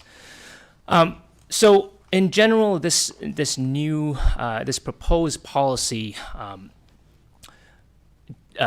is different from the existing policy in that it opens the door to more types of traffic calming interventions than just the speed tables and these cones that the current policy allows. The other big difference is that the threshold and the public process that's involved is quite different. This proposed policy is based on a kind of an amalgamation of several cities, several pure municipalities policies. It came from City of Burlington, Winooski, and South Burlington. I think the piece that the public process most closely resembles right now is probably South Burlington's. But there is one point that's I'll bring forth that currently differs a little bit. The existing policy has, I think, one of the biggest challenges with it is the requirements for a person that requests the installation of traffic calming to collect a petition from neighbors. And it says that there needs to be 70% of households on a street need to sign in support. We have not seen any peer municipalities with such a system, and I think in recent years it has just shown to be quite a barrier. And as a result, there's been many of the requests have kind of trailed off. People, we told them about the process, and then that's it. We haven't heard back. So this proposed policy kind of changes things around in that first. It relies more on this scoring system that is based on the kind of severity of the problem and the number of people, the community benefits that you would expect. So you'd be counting, but you'd be scoring based on crash history, kind of the safety history, based on land uses around there. If it's like a walking route to school, for example, it would score more highly. If there's senior housing or some other kind of demand generators, it would score a little more highly. But the 2 points here that I want to bring up is that the topic of public engagements and local support. So yeah, as I said, the petition requirement it does not exist in this draft. There was talk about perhaps there being a need to have something in its place so that there's some demonstration of, let's call it, skin in the game by the locals that live there. And there was concern that one person could write a complaint in a high-scoring location that the technical analysis determines is worthy of traffic calming.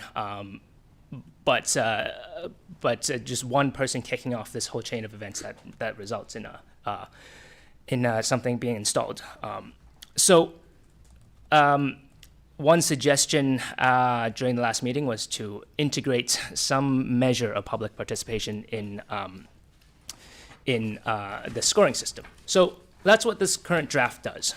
There is a measure of public support that just counts the number of people who have comments that we've received after the public meeting portion of the public process, in terms of just showing that there's neighborhood support, and this is intended to be limited to we'd be counting only the stakeholders that live by there or work by there. Or are otherwise connected to that locality.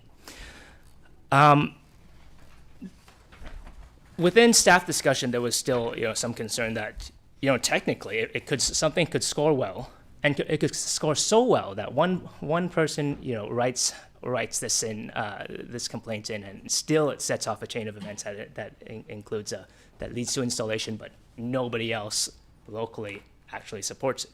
So. As a back pocket solution, we have there is one thing that could be done if that is something that the city council is concerned about.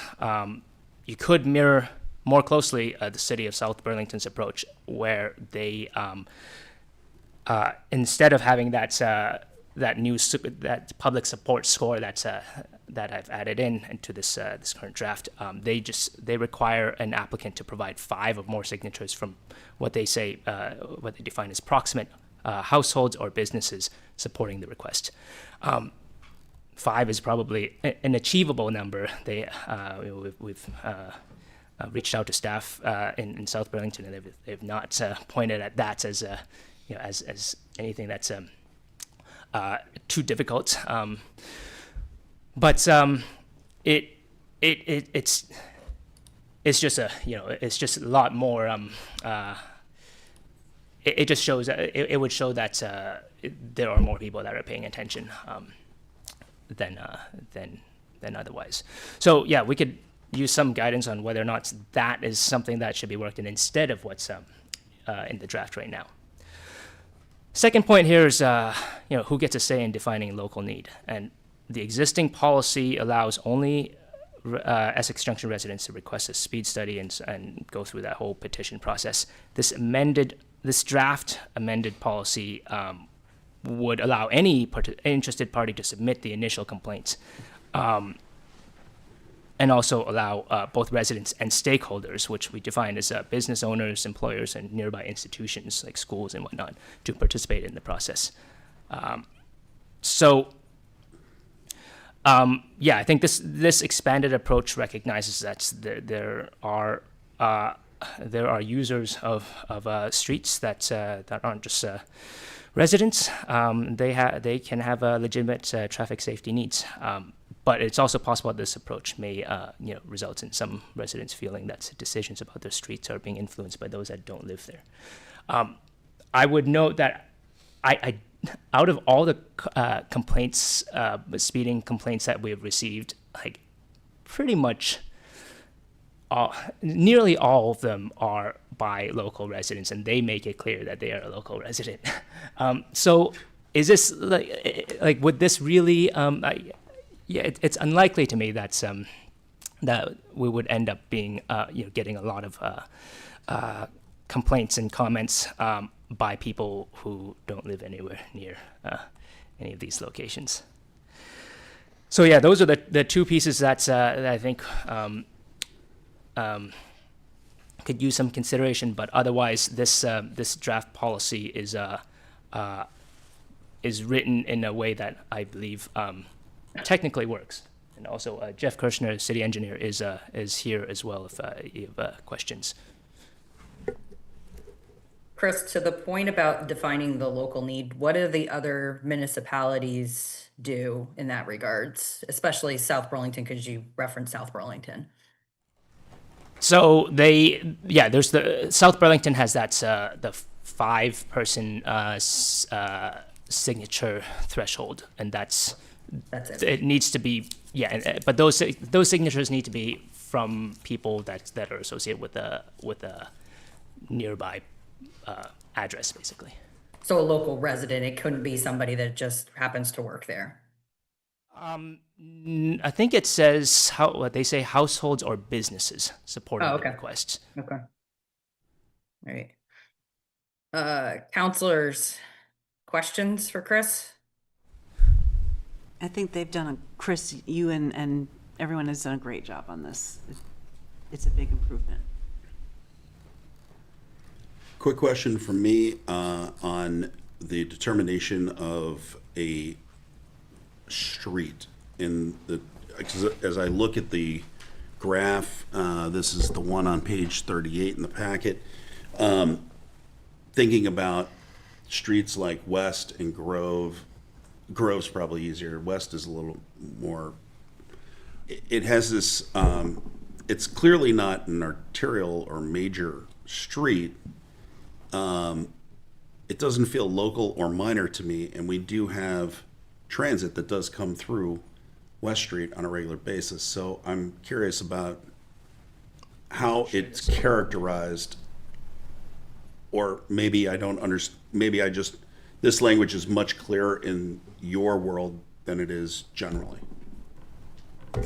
Yes, I'm gonna share a map over here, and at the bottom of the manual, section 10 of this traffic calming policy, there's a map of the city's road, the functional class of each road.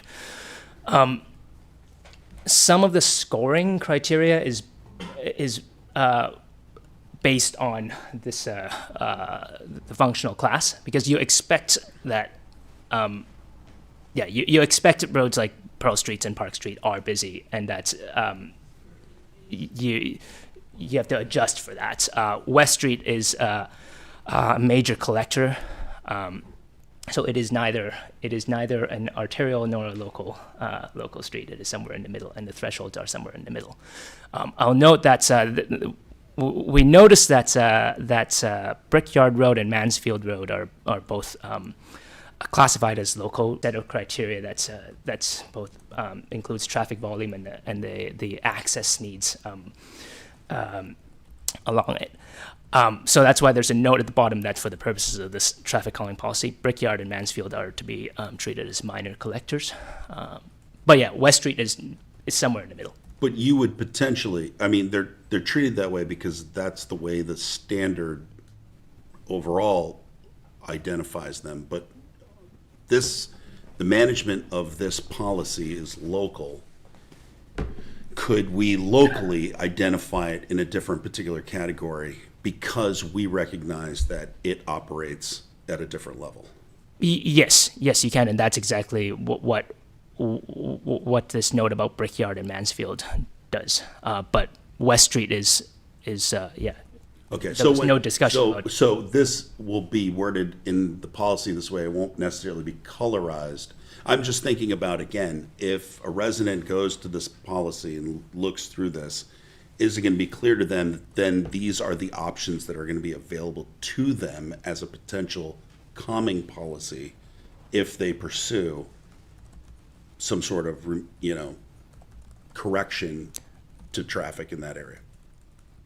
Yeah, I mean, this map is a map of the functional class, and I was hesitant to kind of monkey with the map itself, but that's why there's a note at the bottom. We could make it a little bit more clear that those two roads, for the purposes of this policy, are a little bit different. So we could put an asterisk right there or something. I think for resident ease of use, it would Yeah. probably be helpful. But Well- go ahead, Brian. And if I may, Marcus, I don't think your concern is about streets in particular, except maybe West Street in your case, but about if we're going to score them differently. One of the challenges with Essex Junction in particular is all of the roads that we have cutting through, right, and ways to dodge five corners, right? Lincoln Terrace, School Street, Drury Grove North, Brickyard and Mansfield, right?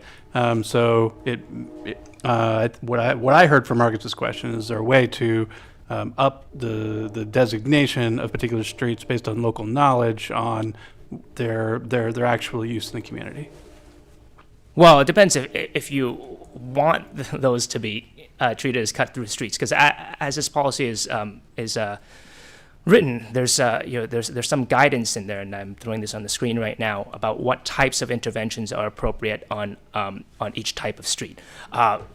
Basically, for local and minor collector streets, there's a broader menu of things you can do to kind of to slow traffic down and to actually discourage cut-through traffic. So you could effectively, if you want to discourage cut-through traffic, this does it. But if you are saying we like the relief function of having cut-through traffic, then you could, for the purpose of this policy, reclassify any roads. No, great. I just wanted to know, like, what you said makes sense, but wasn't what I heard first time through, right? So yeah, no, there. And just if my neighbor David is listening, I definitely do not want to make Drury an educational cut through streets. We want to. We've been anxiously waiting for this new policy so that we can, I'm sure that 5 signatures it will be very easy for us to get on Drury and Upland. So and to be clear, this 5 signature system is not in the draft right now. It. If you want it to be swapped in, that is something that you'll have to say. Yeah. Well, but on that note, Chris, it was interesting that the comment I made that I made when you previously presented this is that I was hoping that community feedback is important, and this is democracy, right? That said, professionals are important too, right? So I wanted to make sure that the whatever policy in here doesn't exclude for like yourself and our engineer saying this intersection stinks and we need to fix it, under this policy. It makes it very clear that there is this is one mechanism of getting things built in the city. There. Perfect. Yeah. And then the last thing was you noted in the memo on the top that the current budget for one of the things I liked about the budget, about this proposal when you presented it last time, Chris, was how some of the changes involved were A, quick turnaround, and B, don't cost very much. That said, it seemed like the current budget allows for 2/3 of one per year. So this is a long-winded way of asking yourself and my counselors, where do we need to add $10,000 to the budget so that we can do better than that?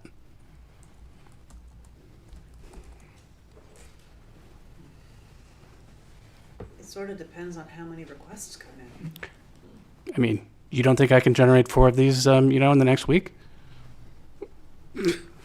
This is literally the biggest complaint I get as a city councilor, is how to address traffic. I And think generating the requests and whether they meet the policy to proceed with any of these are two separate things. Right? that I get from the community when they say this is that we're doing nothing about slowing down traffic in Essex Junction.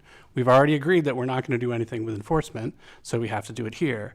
And if we're designing a policy that can only do something once every other year, we're not going to address the perception, certainly, that we're not doing anything. So I'd like to be able to address this. As I said, the biggest complaint I get as a city councilor is about traffic calming. And I wouldn't want to. I would hate to see Chris's hard work wasted on a policy that we can't implement.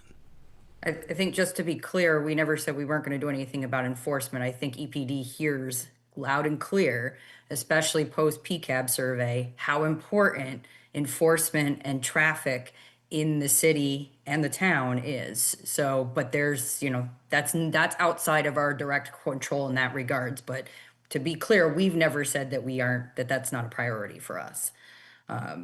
So I think there are two specific asks of us tonight. There's three, I guess, if you are also approving of the policy. But the first question is whether we want to modify the proposed manual to add the 5 signatures as opposed to the public input. Comments, questions, concerns on that particular piece? I'm okay with the signatures. I mean, we can if we want. If you can't get getting 5 signatures is, almost is trivial. But so I'm thinking, why bother? I'm undecided. I'm thinking about it. Okay. My thought, obviously this was my suggestion. I think keeping it with a public meeting and local support in that regards versus the 5 signatures does align it with what we do with the capital committee. And I do like it in that regards. So I think it's really going to come down to, we can go on to the next topic if you want to still think about it, Elaine, and we can come back to it. Aligned with what you're saying. Okay. I just want to make sure I understand what. Yep. Can you repeat what your thought was? Basically, leave it as is. Leave the draft as is with the public, the local support. Yep, exactly. To be consistent with what we do with the capital committee. Brian, you're okay with that? Yes. Okay. All right. So then the second piece of it is the who gets the say in defining the local need. So that's the question about whether it's residents. I'm looking for the right word. Proximate household or businesses supporting. Is that that's what it is, I think, right? You define in this what an interested party is, right? So it can't just be a random person. So right, it says that a random person can make the initial request. We don't spend very much effort vetting who is emailing us the first time around, but it does also say that for the purposes of the local support score, you have to be residents or stakeholder, and it's defined stakeholders. Okay, I'm fine yep. with that.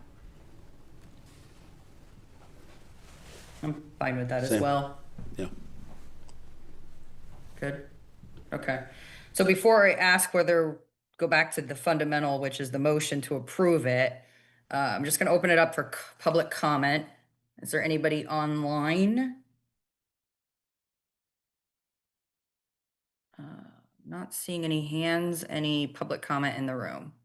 We do have a person here in the room. Okay. If you could just state your name before you make your comment.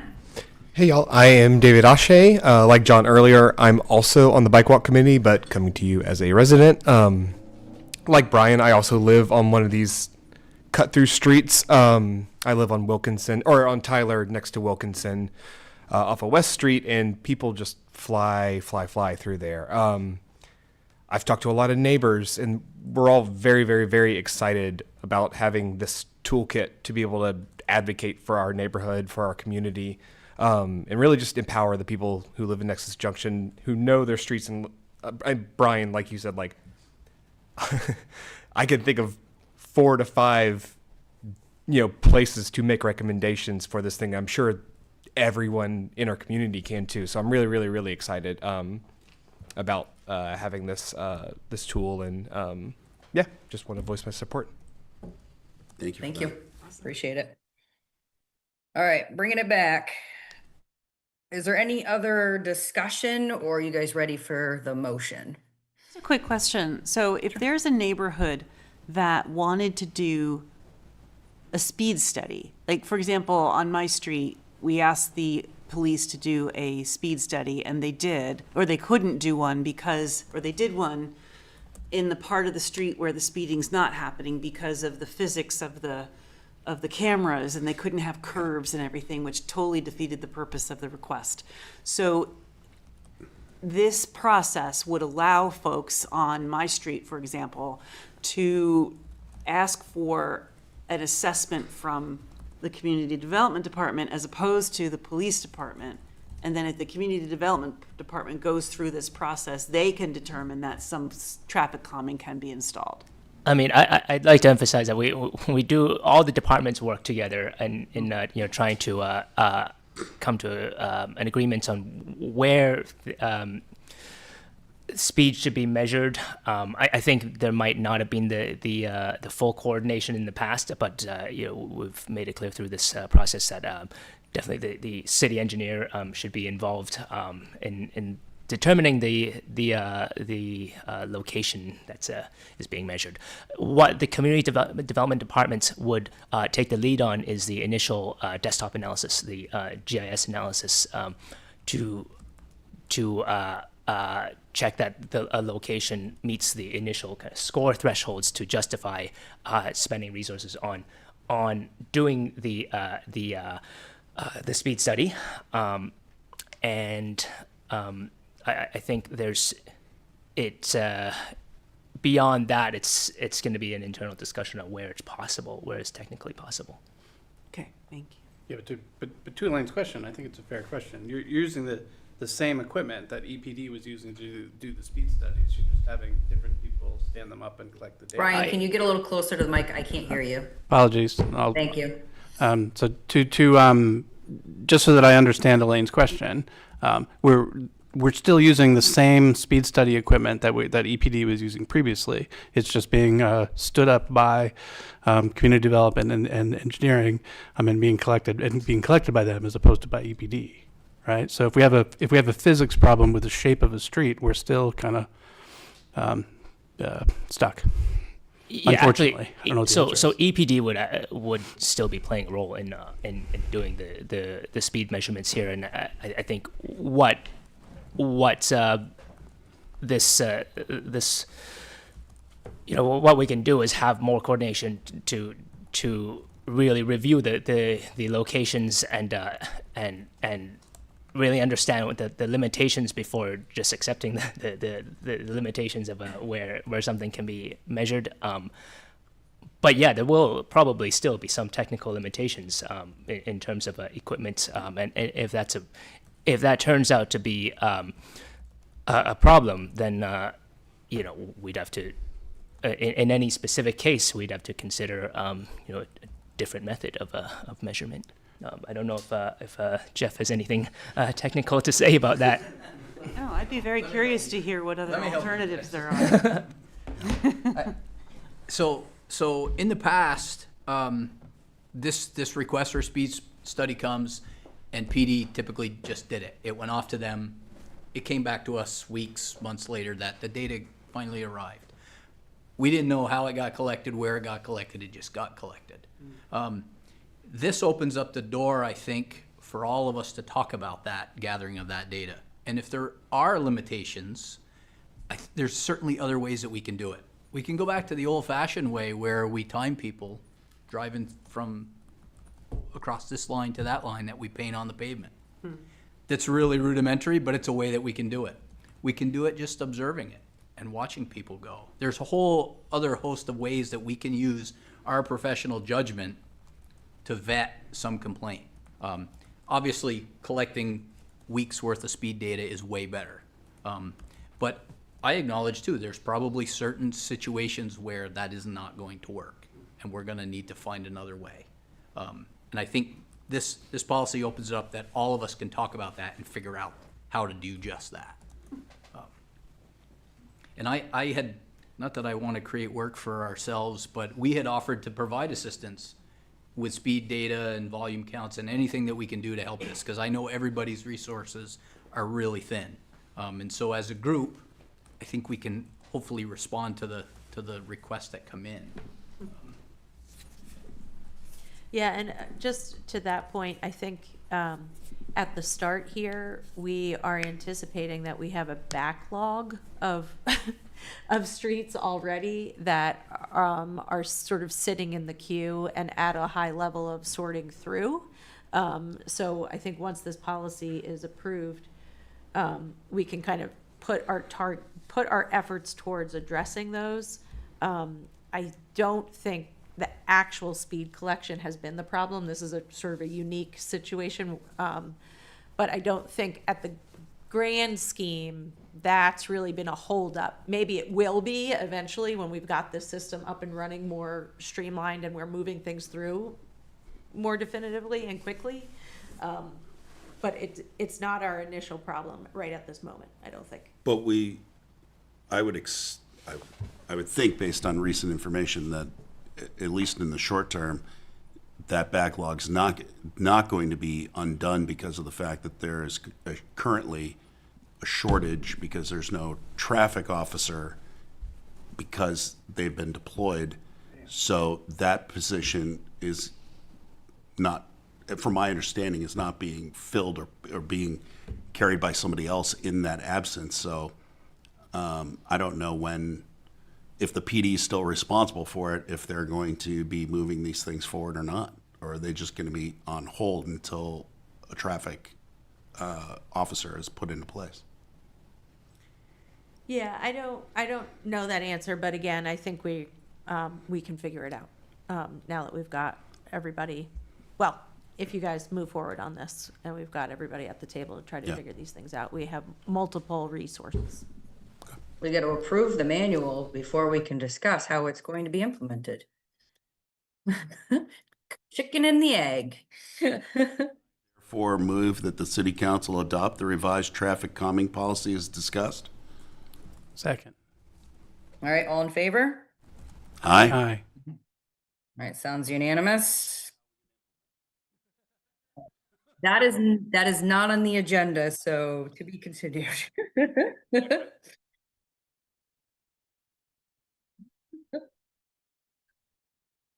Don't need the petitions anymore.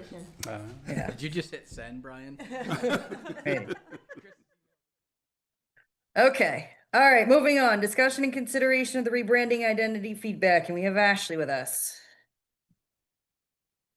Thank you, guys. Good evening, everyone. So tonight I'm bringing you round 3 of our rebranding process. Just as a reminder, we have 5 rounds. You guys saw the beginning of this process where we had a group of 7 logos that we presented to you with the recommendation of moving forward with concept A of those 7.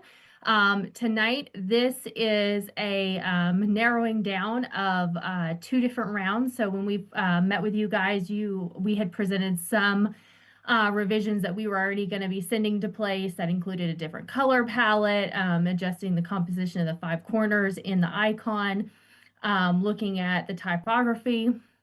And then one of the things that you guys had suggested was making Junction more prominent.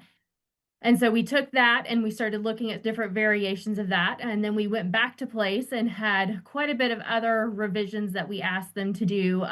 We wanted to look at how that looked zoomed out in the 5 corners, making that a bigger area. We wanted to look at different colors. So we asked for a different one of the color schemes to be included. And then we asked for other color schemes because we just weren't loving a lot of the color schemes, which we saw them. We obviously also wanted them to look at that play with Essex Junction. So some of the things that they came back with us, it really still didn't have that junction more prominent. And so we really wanted them to play with that variation of that Essex and Junction and what that looked like. We do have committee members, though, that still do like that justification. So you'll see some of that in the concepts that we have tonight. So let me share my screen real quick. Can you see that? Yes. Perfect. Okay. And I'm just going to, sorry, so that I can see what I'm clicking on, move you guys up. So again, like I said, those are some of the changes that we asked for a place to do for us.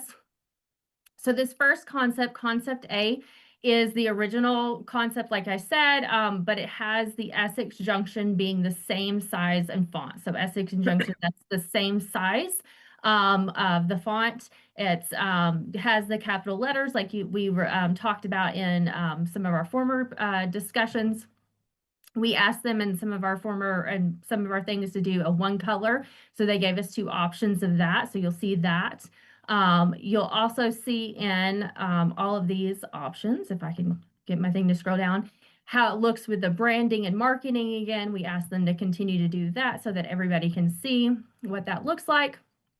And then these are some of those options where we have the original off-centered icon. We have the centered icon. That means that the road is in the off-centered or in the center of the icon. And then we had it zoomed out, off-centered and zoomed out centered. So we could kind of see those different variations. Then we, like I said, asked for different color scheme. The color palette A that's at the top left-hand corner, that was one of the original color schemes that we asked them to look at. And then the other 3 was new concepts that they came up with for us. You'll see these options for all of the different concepts tonight. Concept B is very similar to concept A, except it is all capital letters. And like I said, it's the same size font again with Essex and Junction. So that Junction is obviously larger in this one. Again, that 1 color variation on here and our marketing concepts. And then these are the icon options where they're being off center or zoomed out. And then our color variations. And then the last concept, concept C. Again, I had mentioned that some of our committee members do like that justification where that means that all the words are in 1 line basically. But one of the original concept that had the justification didn't have Essex Junction capitalized. So it was lowercase e and lowercase j. We asked them to make that correction and add in that e and j so that we could really see what that would look like if we kept that justified look within the design. And so again, marketing positions, the different icon options, the different colors. And then here we have all 3 of the concepts that we're presenting to you today. Place had come up with a lot more than just these 3. We went through lots of different variations of this logo. And when it all came down to it, these were the top 3 that we felt were the best out of the group and was the most consistent along the committee, what they were liking. At this point, the committee has not made really any big defining, we're recommending at this point. We still have 2 more rounds to play with this. We do prefer as a committee so far that it is that off-centered icon and it is zoomed in. We think that looks better out of the variations. We are leaning more towards the original colors now that we've seen multiple color scheme variations, but we have not came to a consensus on what that text is going to ultimately look like, and what we, and any other changes that we might put forth to place at this point. We, between getting it in the packet and having a meeting, we haven't had to do that. We'll be having this meeting tomorrow to kind of finalize what our next steps with place is. Yeah. Okay, would you be able to put up your preference at the moment on the screen so that we could see it? What my personal preference is, or the committee's personal preference? Committee's preferences up on the screen so that we could see it? So the only preference, like I said, that we have right now is the icon style, which is reflected in each 3 of these. We don't have a preference on the typeface. So on the 3 different variations, we have some that definitely like this, the justified look, like I said. We have others that do like concept A the best. And others that like concept C the best. The only definite thing that the committee has come to really a consensus on is that icon, the color, the centering of the junction, and or the offset of the junction, and the zoomed in appearance of it. As you speak and I'm looking at the screen, what is the offset? What is offset? It's that 5 corners. Okay, yeah, let me go back up for you. So Sorry, my apologies. Yes. no worries. So in this variation, like I said, the offset was this top left-hand corner, and then the top right-hand is in a centered position with that icon. So my apologies. The other thing, that's okay. simply say for my own sake is I don't mind justification. I don't like Junction in the way that it is. If Junction were justified and in all capitals, great. Because again, Junction should never look smaller than Essex. Agreed. It is the most important word of the 2. Therefore, it should be equal and or greater. Yeah. So that's my personal take, and that's the feedback that I've received from some constituents. So I will just say that. Otherwise, I am good with the offset. I am good with the color scheme. Ashley, concept A all the way. Brian? Yeah, that's my preference, and the colors have been tweaked. Yes, there's still orange in there, but it is still nicely mostly blue and gold, so thank you. Sorry, Brian, I missed. Are you saying A also? I'm saying A also, yes. Yeah, like there were some color options that were kind of reds and browns, and no. I am also okay with A. I just wanted to acknowledge that I'm okay with justification, just it doesn't work the way that it's here. I will be in the concept A bucket as well. To me, they all look the same, so this is why I'm not in marketing. So we'll go with concept A.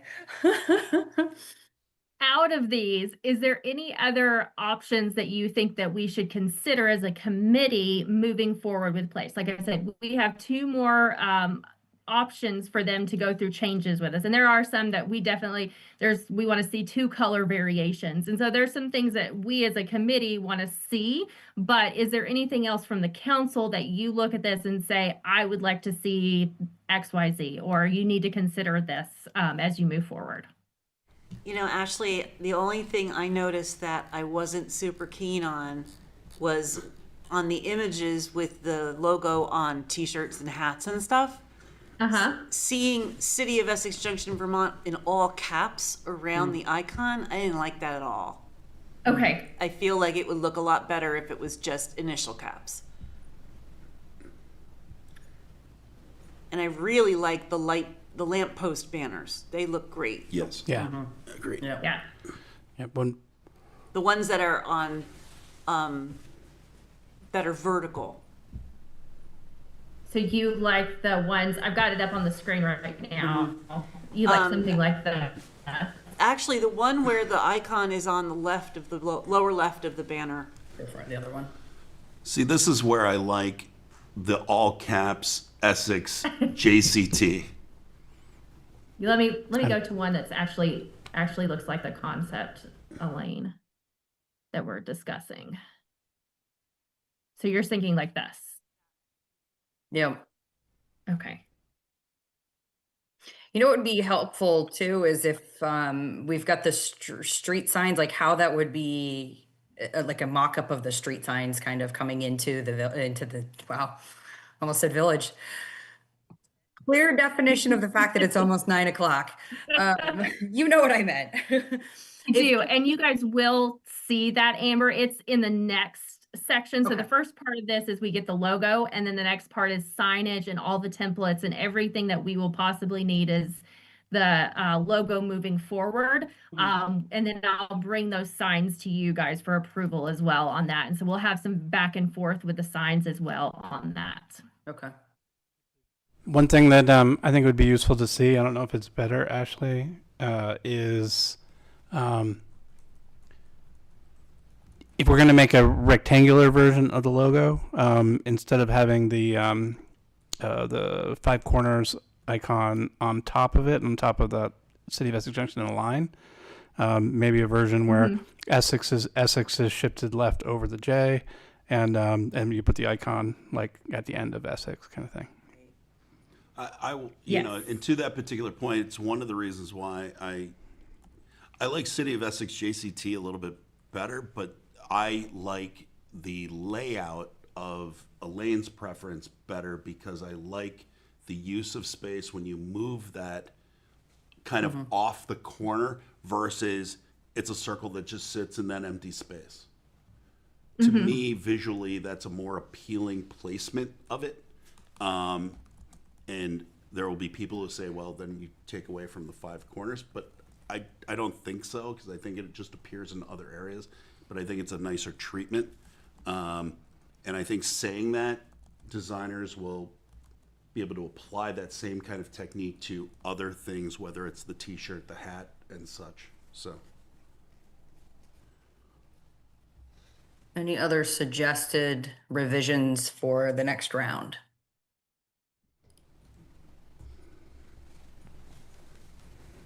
Okay. Okay.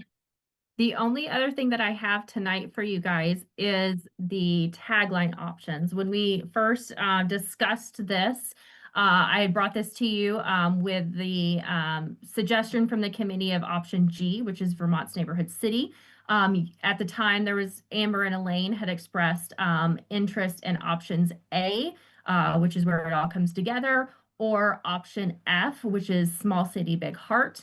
So I wanted to, now that we've had some time to think about this a little bit, if you guys had a strong opinion towards one of these taglines moving forward with the branding. I still like small city, big heart. I haven't changed my opinion. I don't know about anybody else. Still prefer A. Somebody pick like B and C too. So like, you know, we can get 4. Brian? My preference is A. I like D. F is a city in Texas. 1. You get 1 preference. I like G, to be honest. But to me, what speaks to me is talking about community.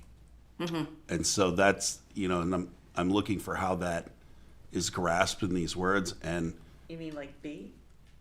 Yeah. no, B does that, but I don't mind B. You know, yeah. Well, that's where the small city, big heart to me, because it just, again, the village way. That, to me, that's what I read when I see that. And so village/city way. The other ones don't. I mean, while I get where it all comes together, I get the concept of it. It just doesn't feel like I don't know. It doesn't feel as homey, I guess, for lack of a better word. Occurred to me until just now, way too late in the process, that an entry we should have suggested was it takes a village to be a city, which is the big thing that we all loved when we separated and became a city. Yeah. No, I'm still with A. It implies action, it implies future, it implies Applies community too. community, yeah, coming together. I think it's great. I think the consensus would fall on A, it sounds like. Okay. Go do my own marketing, small city, big heart. It's all good. Well, that is all that I have on the rebranding. Do you guys have any other questions? Just so that you're aware, you guys will not see this again until we come with the final version for your approval. So just be aware of that. Well, I What's just the work that then comes between here and then? so right now, like we said, we have 2 other rounds of going back and forth with place. So we, as a committee, will sit down. We will go through these 3 options, and we will come to hopefully a design that we're all leaning more towards. It might be that we want to see 2 options. Like I said, we're kind of leaning towards that A and C, but the committee was. And it might be that we to try to make, is there any way that we can make I will tell you, a lot of the options that they gave us that was justified just did not look good with the bigger junction, because you're having to bring the Essex down so small to make the junction fit and the Essex fit within the junction. There're just too many letters in junction. Yeah. And so that's why, as a committee, we'll go through, we'll see if there's any other changes that we as a committee want to see, if there's any other slight tweaks. I mean, we're getting to kind of the end here, but it's anything that we are thinking that might adjust our thoughts on any of this. And then so we'll go through that round with them with round 4, and then we'll have another round of round 5 that we'll have this is it, this is our last changes, and then we'll then go forward and bring those recommendations back to you. Quick thing, Ashley, before we leave the taglines, if you don't mind. Has Yeah. has Did you anybody bring it back up? Googled the other? Because the reason big heart big city, I felt like that was already in use by a city in Texas. So I did just Google it, and it's used by St. John's, New Brunswick. That's their tagline. Has anyone done that exercise for the other set? I have not asked Place about that. I will ask them and see if they have been Googled and if anyone else is using them. That is a good thing to consider. Thank you, Brian. Essex Junction, we should have the I mean- only tagline. I mean, that's the. Yeah. I mean, that is what it says out here on the. Let's make this railroad just in a Maine tad there. harder. All right, before we close out this, I'm just gonna open it for public comment real quickly. Anybody in the room? Anybody online? No comment. Okay. All right, Rev Baker. Hi, thanks for going through that. Those are really great designs. I would like to also voice support for concept A. I do like the offset junction icon. I forget who said it, but I would like to also see that version where the icon is slid behind the X or after the X. I think I work in marketing, and I run into a situation where the logo that I use all the time is round, but sometimes a round logo doesn't fit on things and you need a flagged version. So I think that was a very astute comment or request. I'd also like to say I prefer the standard capitalization. I thought I was going to like the all caps because it's typically my preference, but I think the way the words flow, all caps just brings a little too much attention on the X, and it just, I don't know, kind of distracts from the whole thing. But really like the colors, like concept A. And for the taglines, I'm between A and G for what it's worth.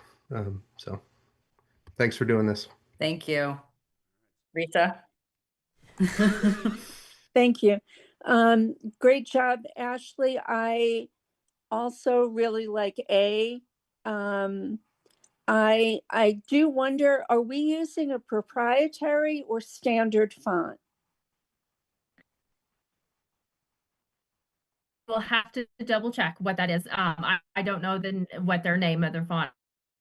I'll double Okay, check on thank that, you. Risa. Thank you. And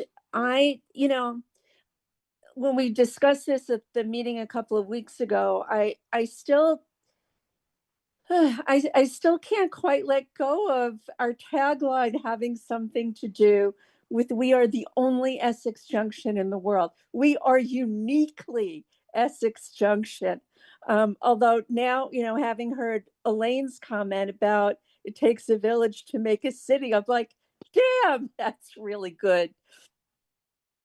But I definitely like A. I think you've done such a great job, and it's so hard what you're doing. So thank you for your patience too. Thanks. You can have flags just like me with our own little taglines on it. Okay, thank you, Ashley, appreciate it. We're gonna go on to the discussion and consideration of updated annual meeting schedule. I don't know if that's you as well, but I think it's Regina. okay. Yeah, so we just wanted to bring this forward mostly so that you are aware of it. Let me just get this open real quick.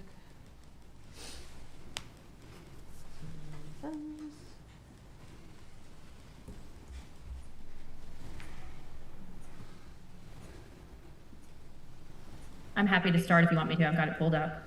Sorry, I finally got there.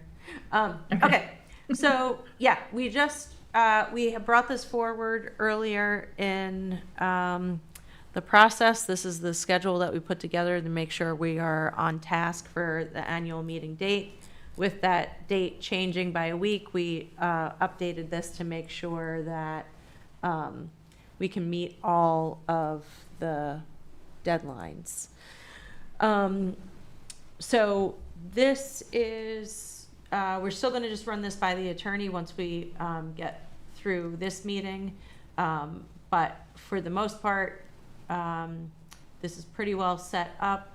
There's going to be some minor tweaks in here just to some of the language. But I will say this is, it's a pretty significant effort to put this schedule together every year, because we are not on Town Meeting TV.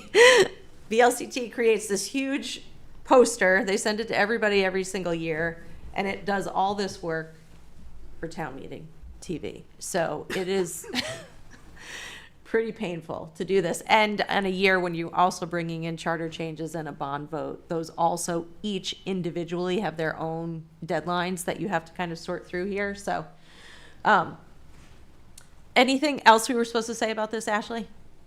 No, I think just the big thing is that we are moving the warning now has to be approved by the March 11th. So we basically moved it back a week. So that gives us a little bit more time, but also pushes us back a little bit. So we were basically landing on February 25th as being the very last meeting that everything would happen. You would approve your annual, the ballot warning and all of that kind of stuff. That's moving to March 11th. Any comments in the room? Should we mention our earlier discussion concerning early January? Yes, so earlier we were, so part of this schedule adjusts your typical January dates, meeting dates. January 14th would be your second Wednesday of the month, and we moved that to January 21st because there is a very specific charter change first public hearing warning timeframe that we have to hit. And January 14th to January 28th, it falls right smack in the middle of those two meetings. So we moved the 14th to the 21st. The 21st is, so that means we would not have another meeting until January 21st. So not the 14th, like we were saying this earlier when Bridget was here asking about. But this is the follow-up to that. Yes. Yeah. So we are contemplating still holding the January 14th meeting for the budget. Because there's a lot on the January 21st agenda, and if we could have the budget discussion itself on the 14th, it also would probably help us on staff to understand, because we don't, thus far, we have some questions, but we don't have any direction. So the sooner, if there's going to be direction, the sooner we can get that would be helpful. So So that that would leave us with 3 meetings back to back, 3 Wednesday meetings back to back, plus the January 31st budget discussion meal. Yep. So I think we're still working out all those details, but I think that's the plan at this point. Any comments? Where did we land on the question of how the city council participates in the community dinner? Can you speak at the mic? Sorry, my apologies. Where did we land on the decision about when the city council, whether the city council participates in the community dinner that Bridget was here asking about earlier, and our intention to do a meal around the budget discussion? Are we combining them now? No. The decision was made at the last meeting not to combine them. So the only additional comment that has been had is whether we are going to support the $3,000 ask. And that is not warned for tonight's meeting. So we cannot have that discussion tonight. So I'm not asking about the supporting with money. I'm asking if we're having 2 meals on one day. yes, that was the decision at the last meeting. Yeah. Thank you. Well, is there any reason to, it seems to me there's a good reason to reconsider that decision, because what I heard when we made that decision was a lot of y'all's my understanding were decisions were based on things that Bridget has said were not true, right? She sort of designed it to be the meeting. She does not care if we come in and have a budget discussion during this. Also happens to save us money and not have some of the drawbacks of having two at the same time. So, my first question was Elaine's. Did we decide that? But I think that we should reconsider that decision. So I want to circle back. The discussion topic here is the updated annual meeting schedule. We are off that topic. If you guys want to put it on for reconsideration, we cannot do it until the next meeting, which is January 14th. So I'm going to bring it back to, are there any comments about the updated annual meeting schedule? On the schedule, I would simply say that I am okay with it as it currently stands, plus the addition of January 14th, based on our earlier discussions, that I think it will help with for city staff, and it will help us with our discussions to, come to some conclusions or get to some point prior to that community meal. Anybody else? Sounds good to me. Okay. Regina, do you need anything else from us on that? Nope. Okay. All right, so I'm going to move on to the last business item, which was to change approve the minutes from December 5th. The reason these were pulled out was just because George Dunbar attended the meeting and they incorrectly referenced that George Tyler was at the meeting. So the motion would be to amend the minutes to reflect the accurate person that was in attendance. I will move to accept the minutes as amended. Second. All in favor? Aye. Aye. All right, that passes unanimously. Thank you, guys. We don't have any consent items because we just took that one out. So council member comments and city manager report.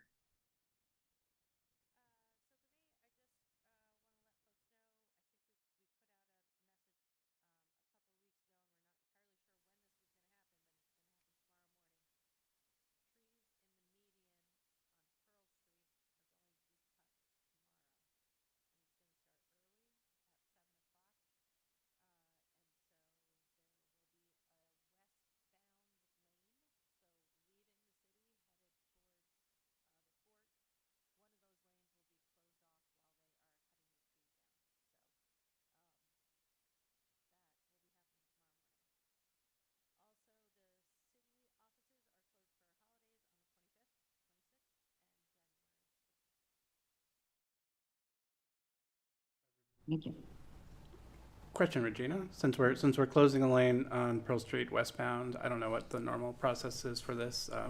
We've had some concerns about how narrowing West Street would be, or not West Street, but Pearl Street would be affected by a proposal.